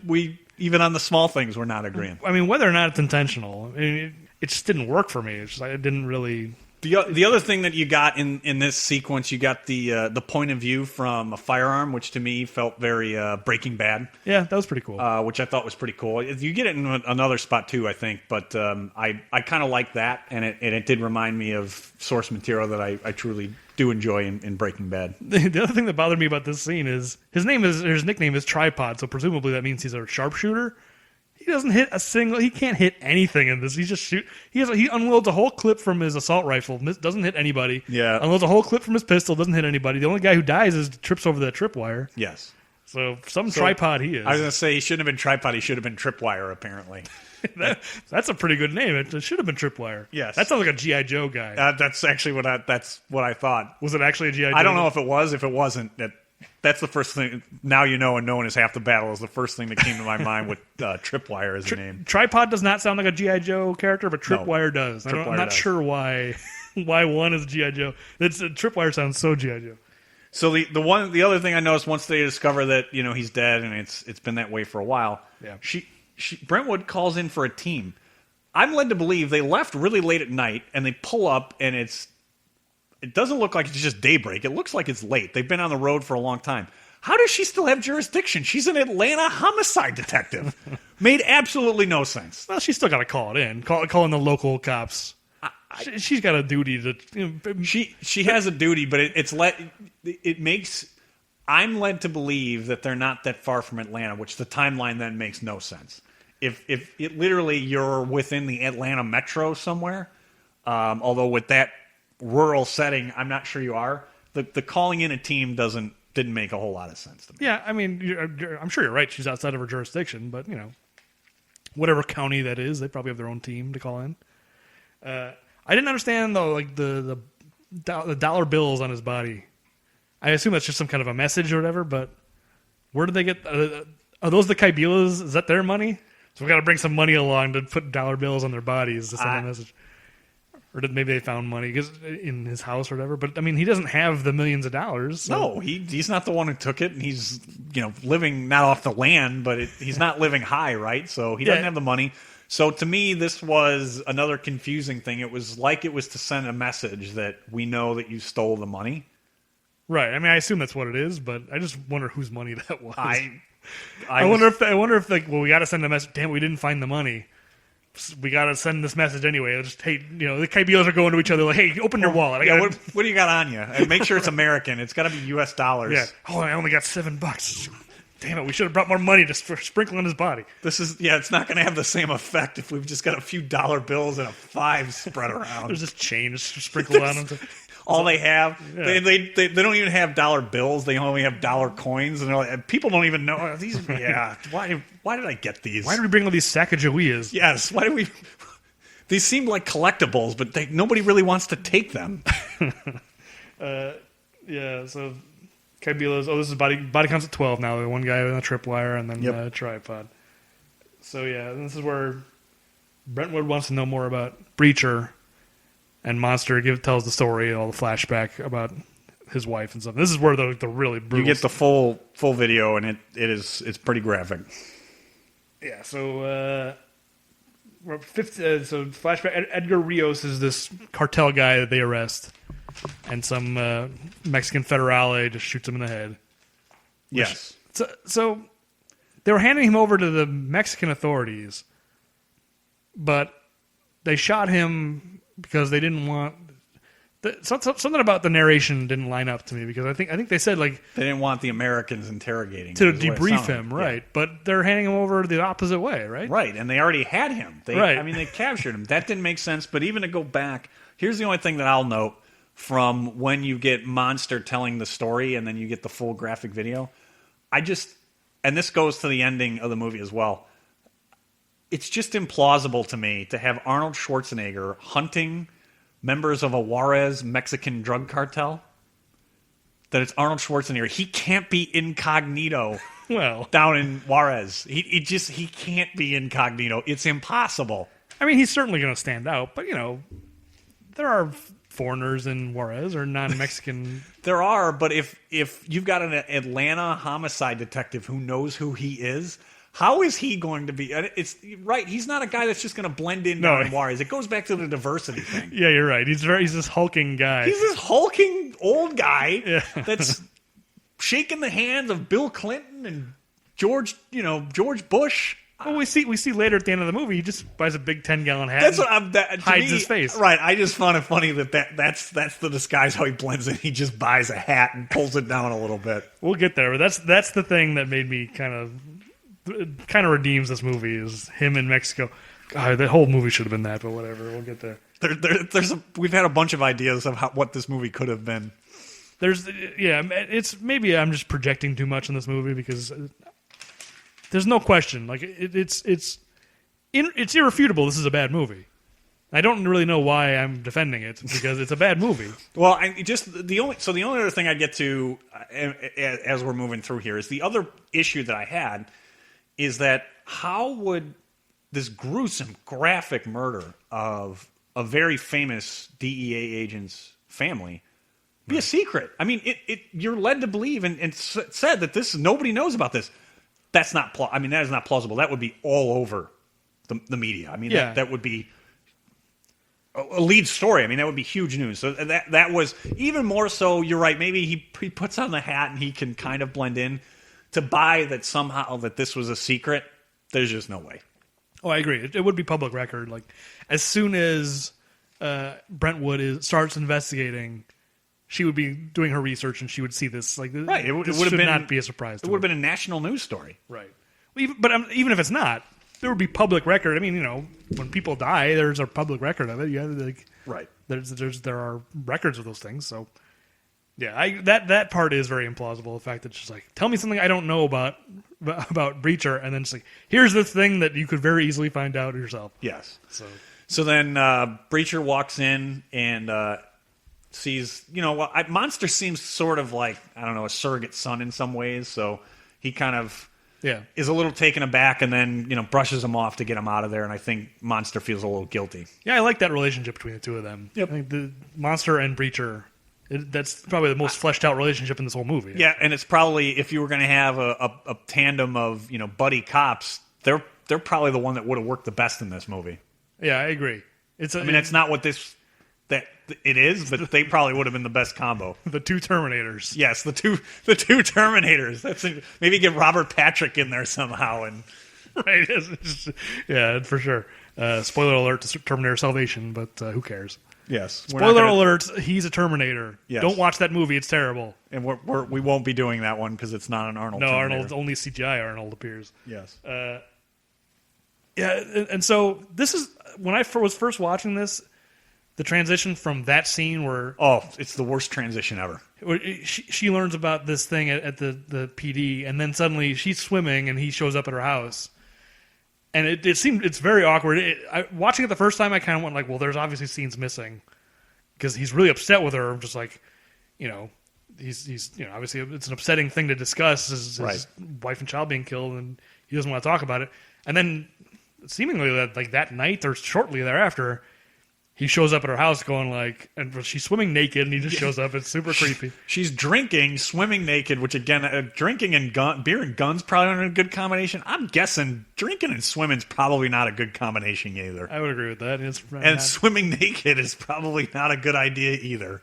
But the fact that suddenly he just shows up in the next scene saying, I'm going to cooperate, I'm going to give you these files. The transition, it makes no sense. Well, it bothered me the first time, but the second time watching it, I realize, and it just becomes clear later, that he's manipulating her because he needs her to handle this part of the investigation where she's the one.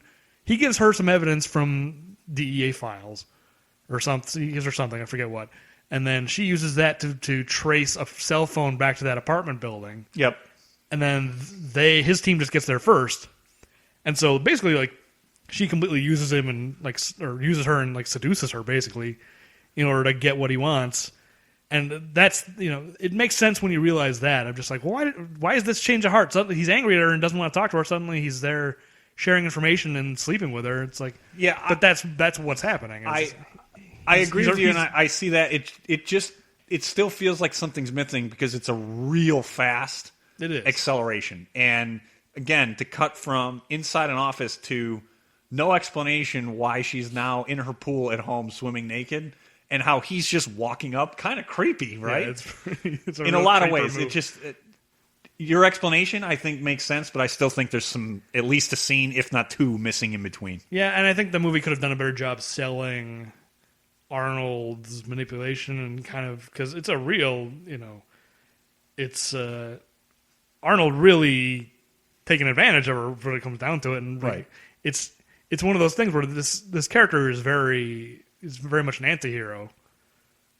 And this is the moment where I think he probably could have played a little differently to sell, like, to really drive home that, like, he's being a real jerk. you know, like, he's not, what he's doing to her is just pretty, it's pretty crazy the way he just manipulates her.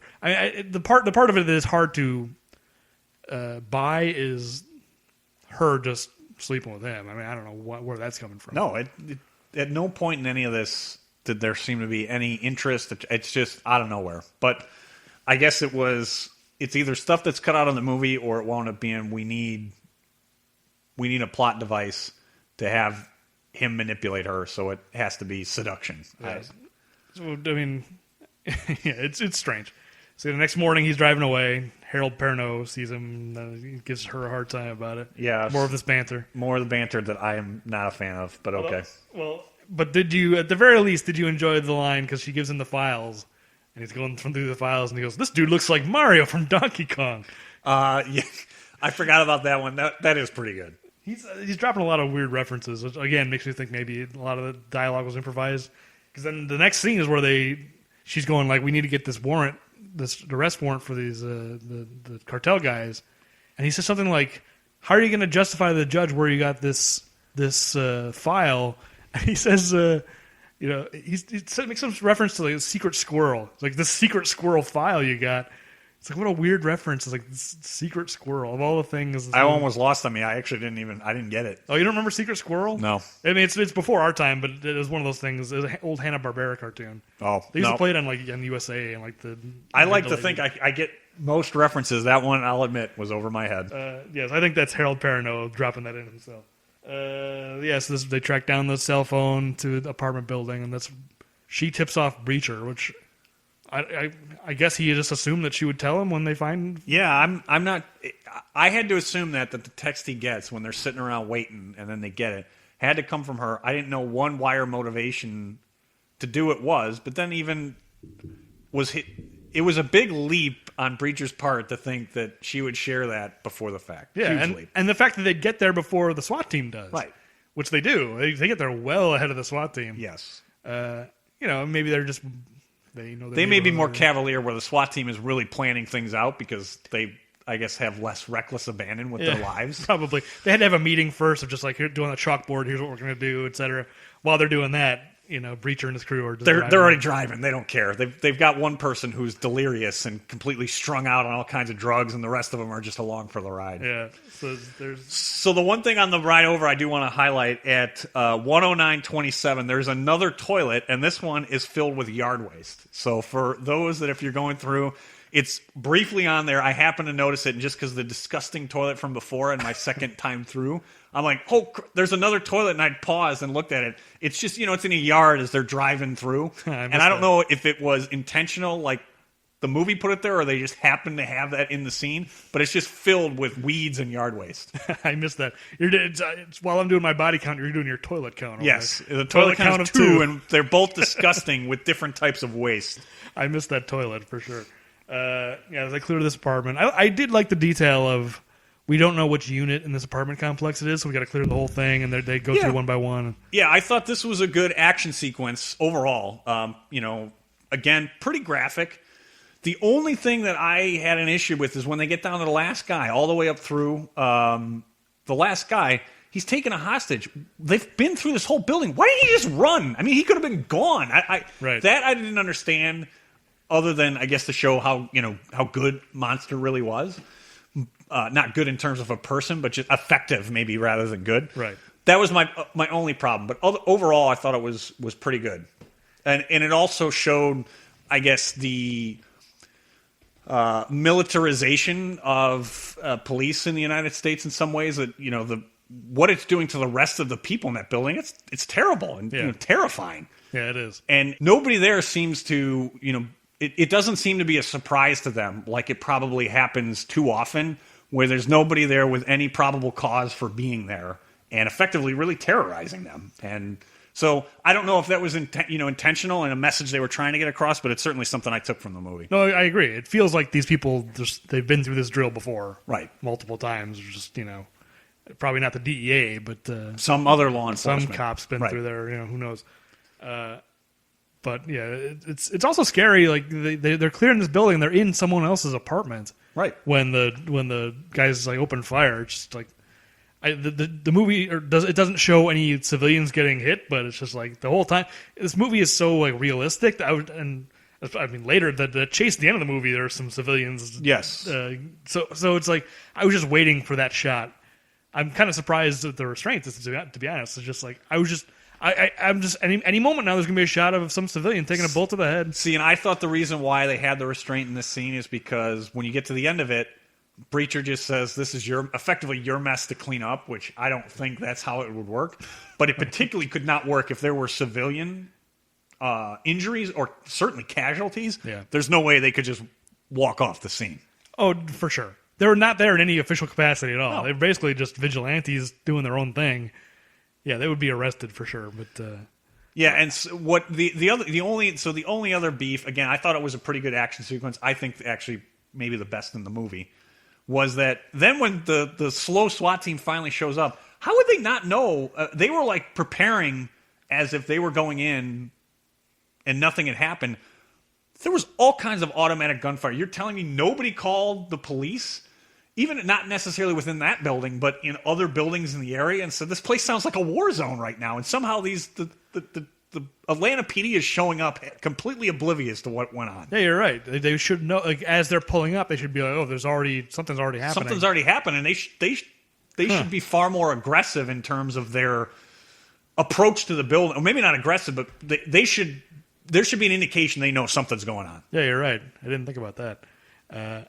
So anyway, so they kill 6 cartel guys in the scene. You got the count at 6. So yeah, so we're up to 20. Well, we're up to 22. So actually, the movie made it easy for me because Sugar goes, "We killed 6 MFers, and it's not even the Kaibilas." There you go. Thanks, Sugar. But he was 100% right. It matched exactly. So I appreciate that attention. Sugar's a good statistician. Yeah, absolutely. And then you cut to a random scene, and you're able to up your body count instantaneously. Right. The Kaibilas weren't in that apartment complex, but they were at the bottom of a lake. They were at the bottom of a lake and some chain link fence. Though before at the end of the scene at the apartment complex, I thought it was kind of funny where Sam Worthington is like, "It's not them, it's not the Kaibilas," and Breacher's like, "Check again," and he just yeah, that actually nope, still not them, still not them. You're right. Actually, now that I think about it more, Sam Worthington, he's actually good in this movie. Yeah, I was actually really. He's one of the better parts of this movie. And maybe it's the kind of thing because he's one of these actors where sometimes someone will come along where you feel like Hollywood's just shoving them down your throat as a leading actor, yes, a star, and it's like this person didn't earn it. I feel like he's close to the point where he's earning it, and I actually kind of hope he has a little bit of a resurgence. A resurrection or a resurgence, yeah. I thought he was good. We'll see how he is in Avatar 2. Whether maybe he won't even appear in the flesh. We'll see.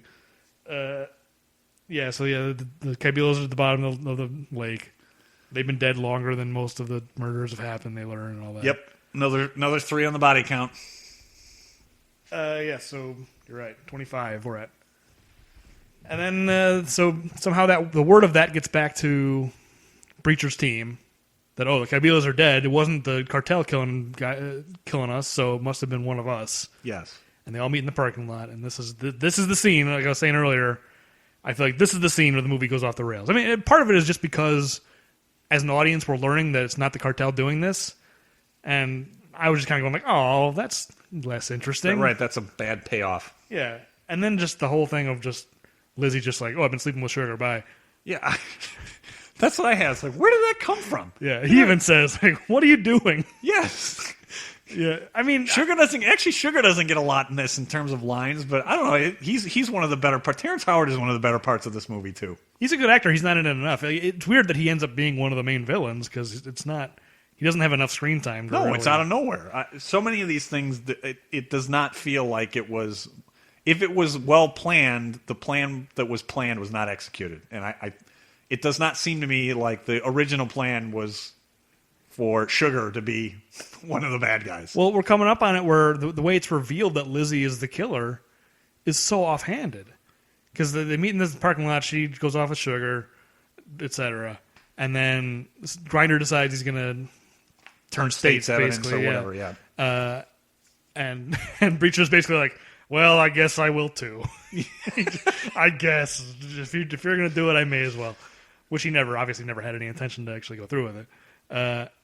Yeah, and then they're meeting at a cafe, and Grinder gets sniped in the head, and they just cut to Lizzie, like, oh, Lizzie shot him. She's the killer.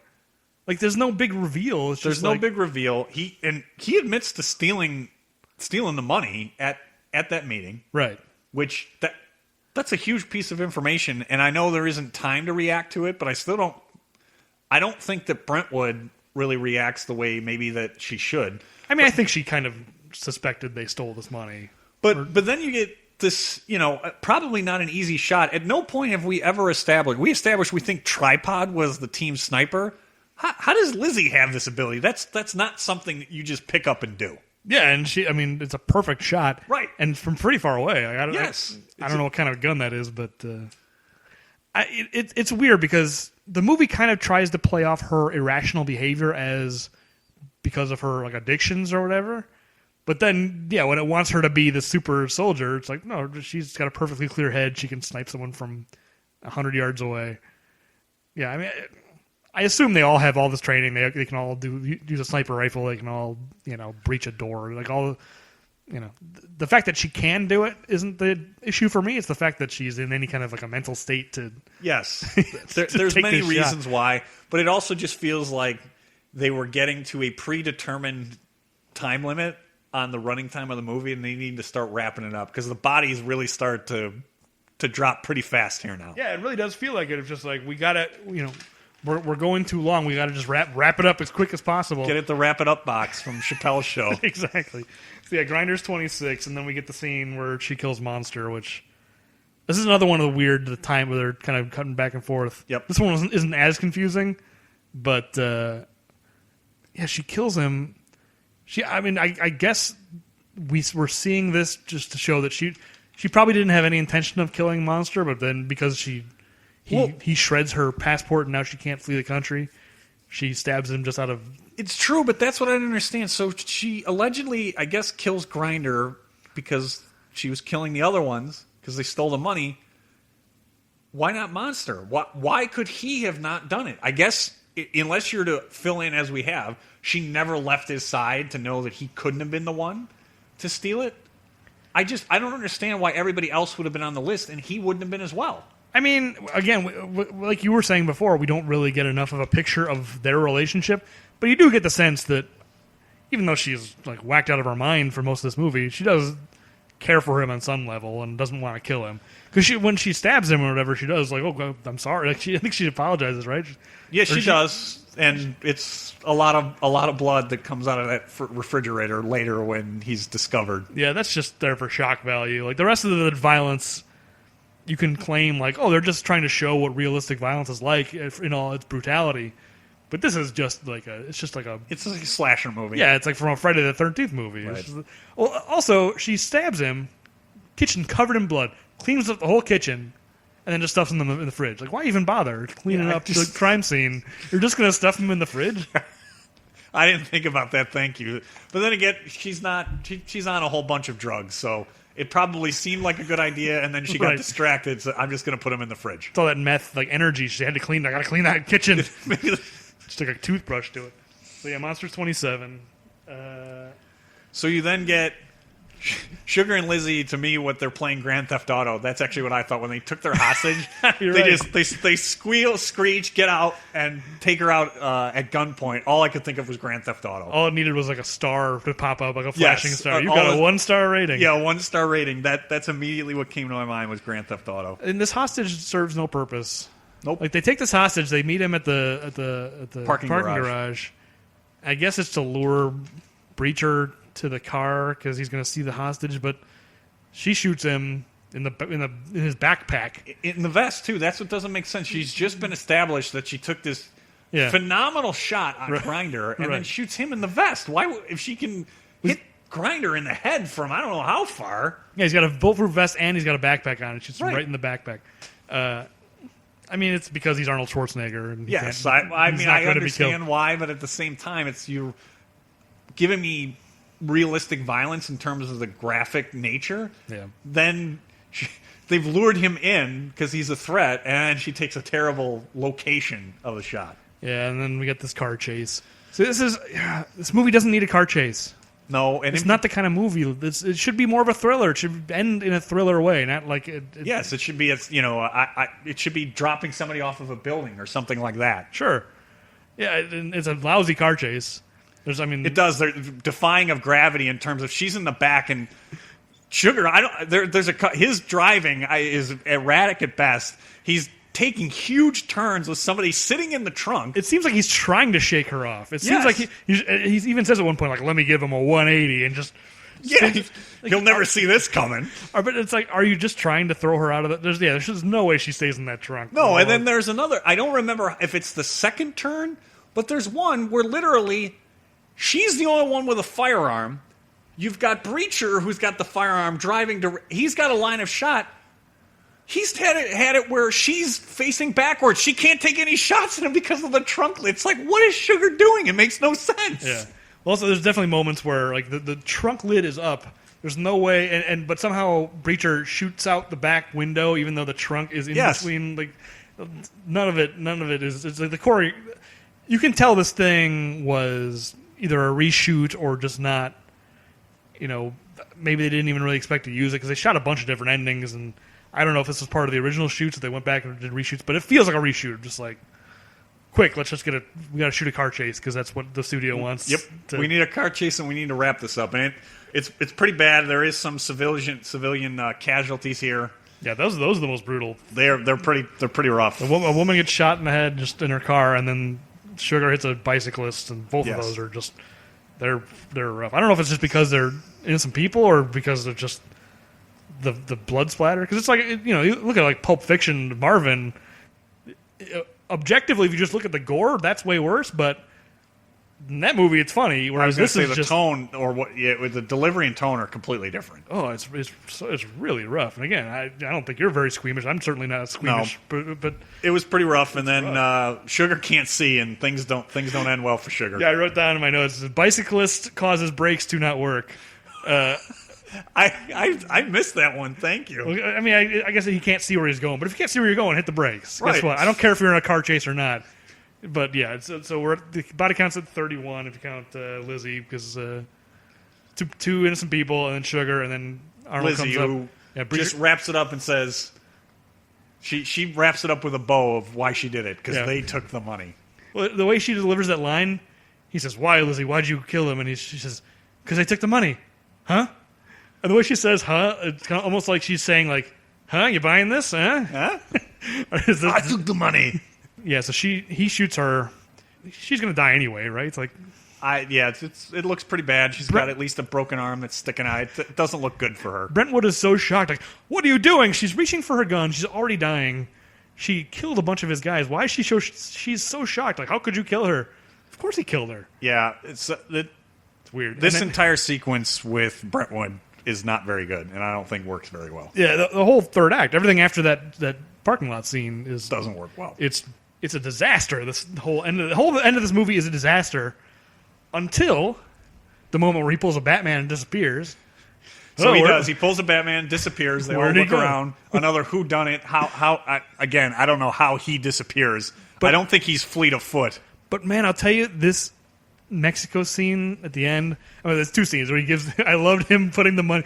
Tell me where he is. Tell me. I really enjoyed that. Just the Mexican police guy is just eyes widening. It was at the same time.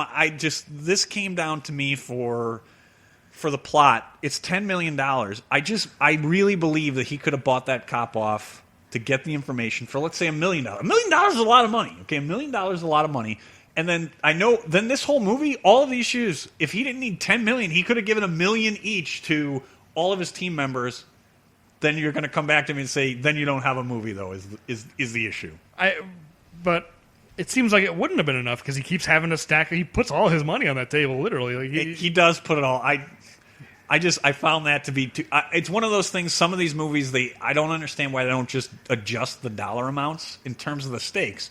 Because if you would have had them just steal less and then have him bribe this guy with that less amount, I would have believed it more than it took $10 million. I believe it takes $10 million. I mean, if consider that just crossing the cartel has got to be, you're taking your life in your hands. Like, I don't know if I would, if you were to give me that option of just, here, take $1 million, but then for the rest of your life, a Mexican cartel will want you dead.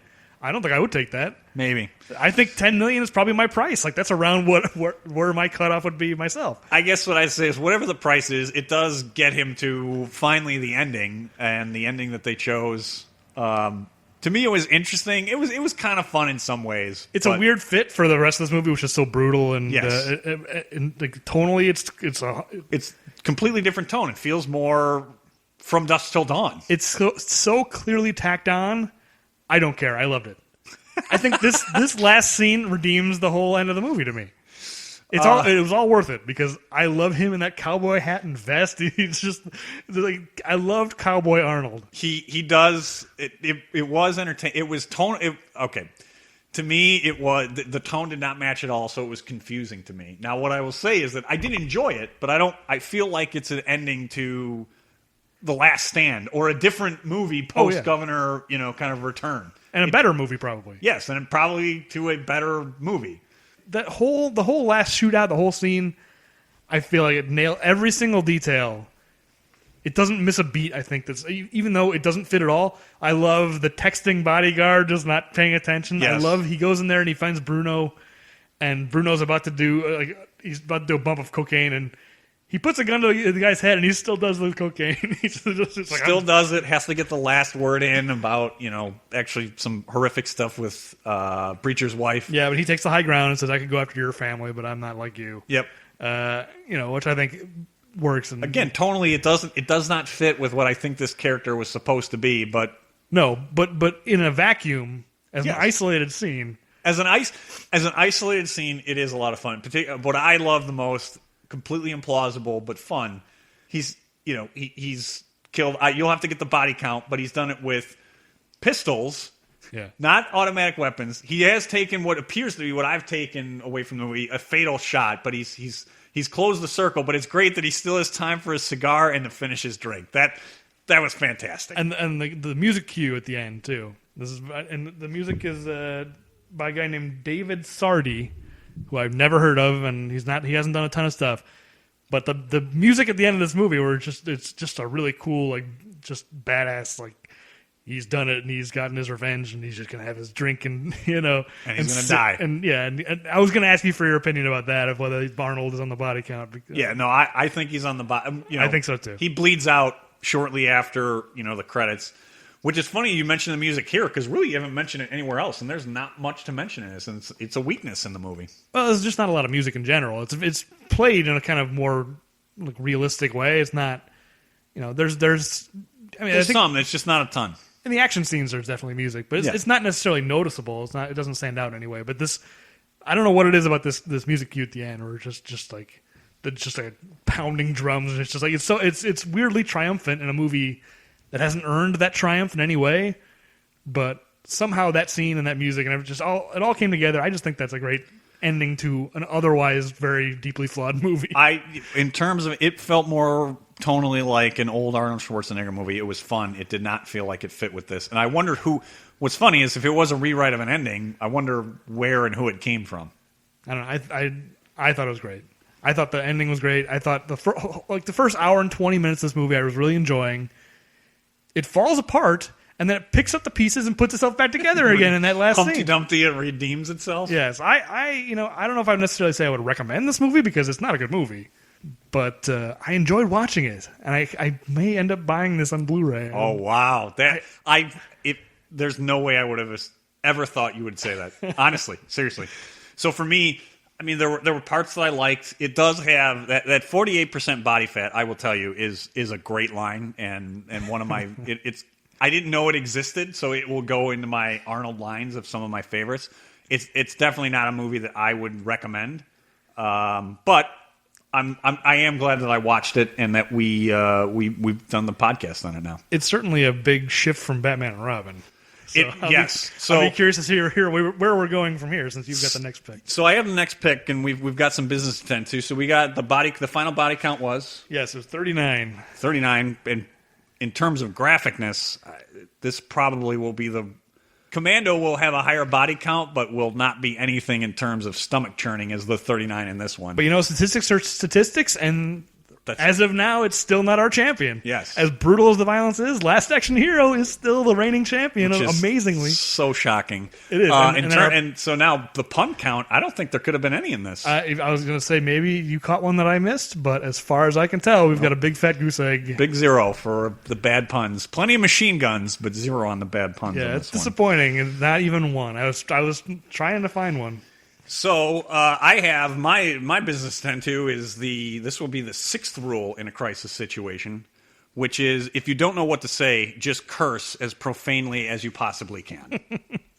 Even if you don't know what to say, like the clip we played from Sam Worthington. Exactly. He just literally the whole sentence is just just expletives. Yeah, that's a good rule. I agree. So with that business taken care of, it's what's on to next. So on the categories that are left, for those listening, we have weird early stuff, right?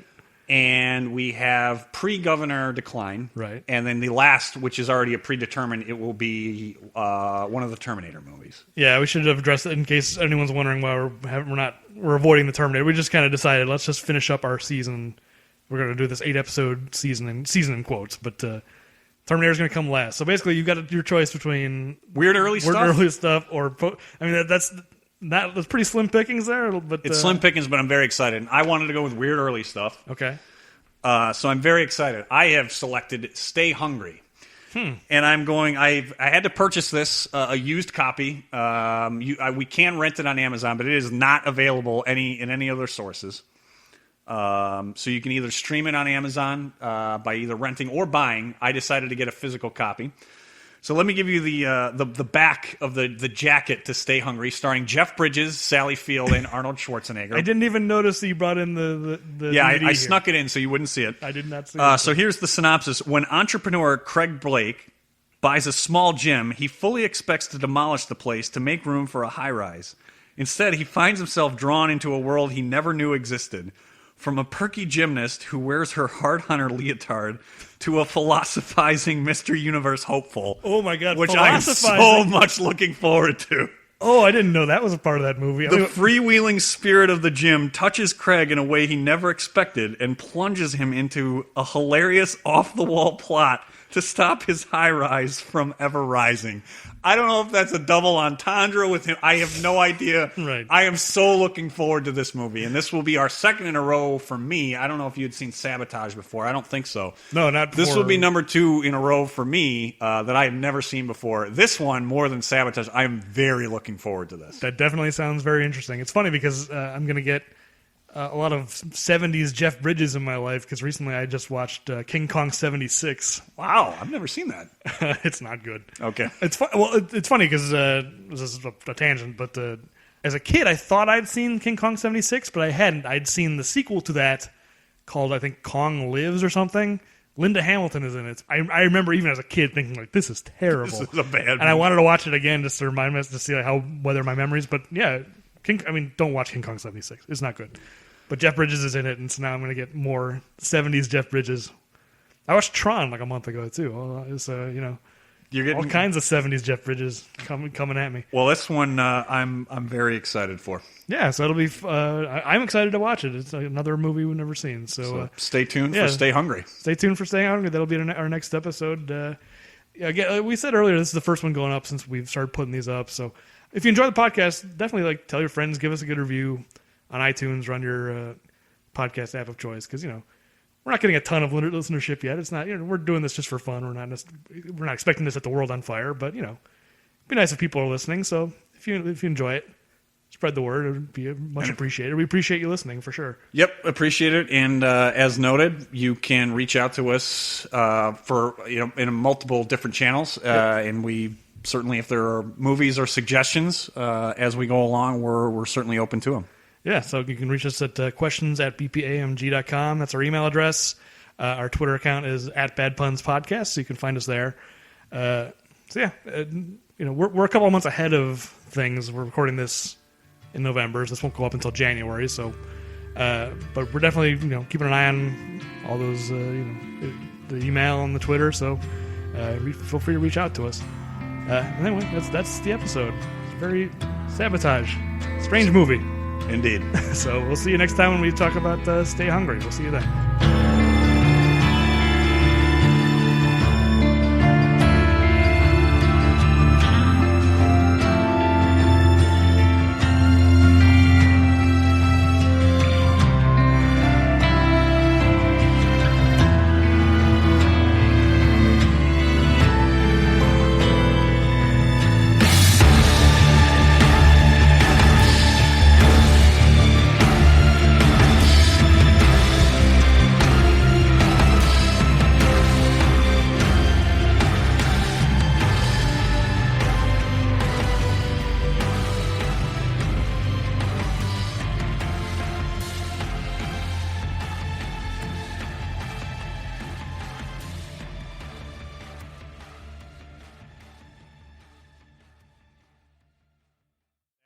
Released by Open Road Films on March 28th, 2014, starring Arnold Schwarzenegger, Sam Worthington, Olivia Williams, Terrence Howard, Joe Manganiello.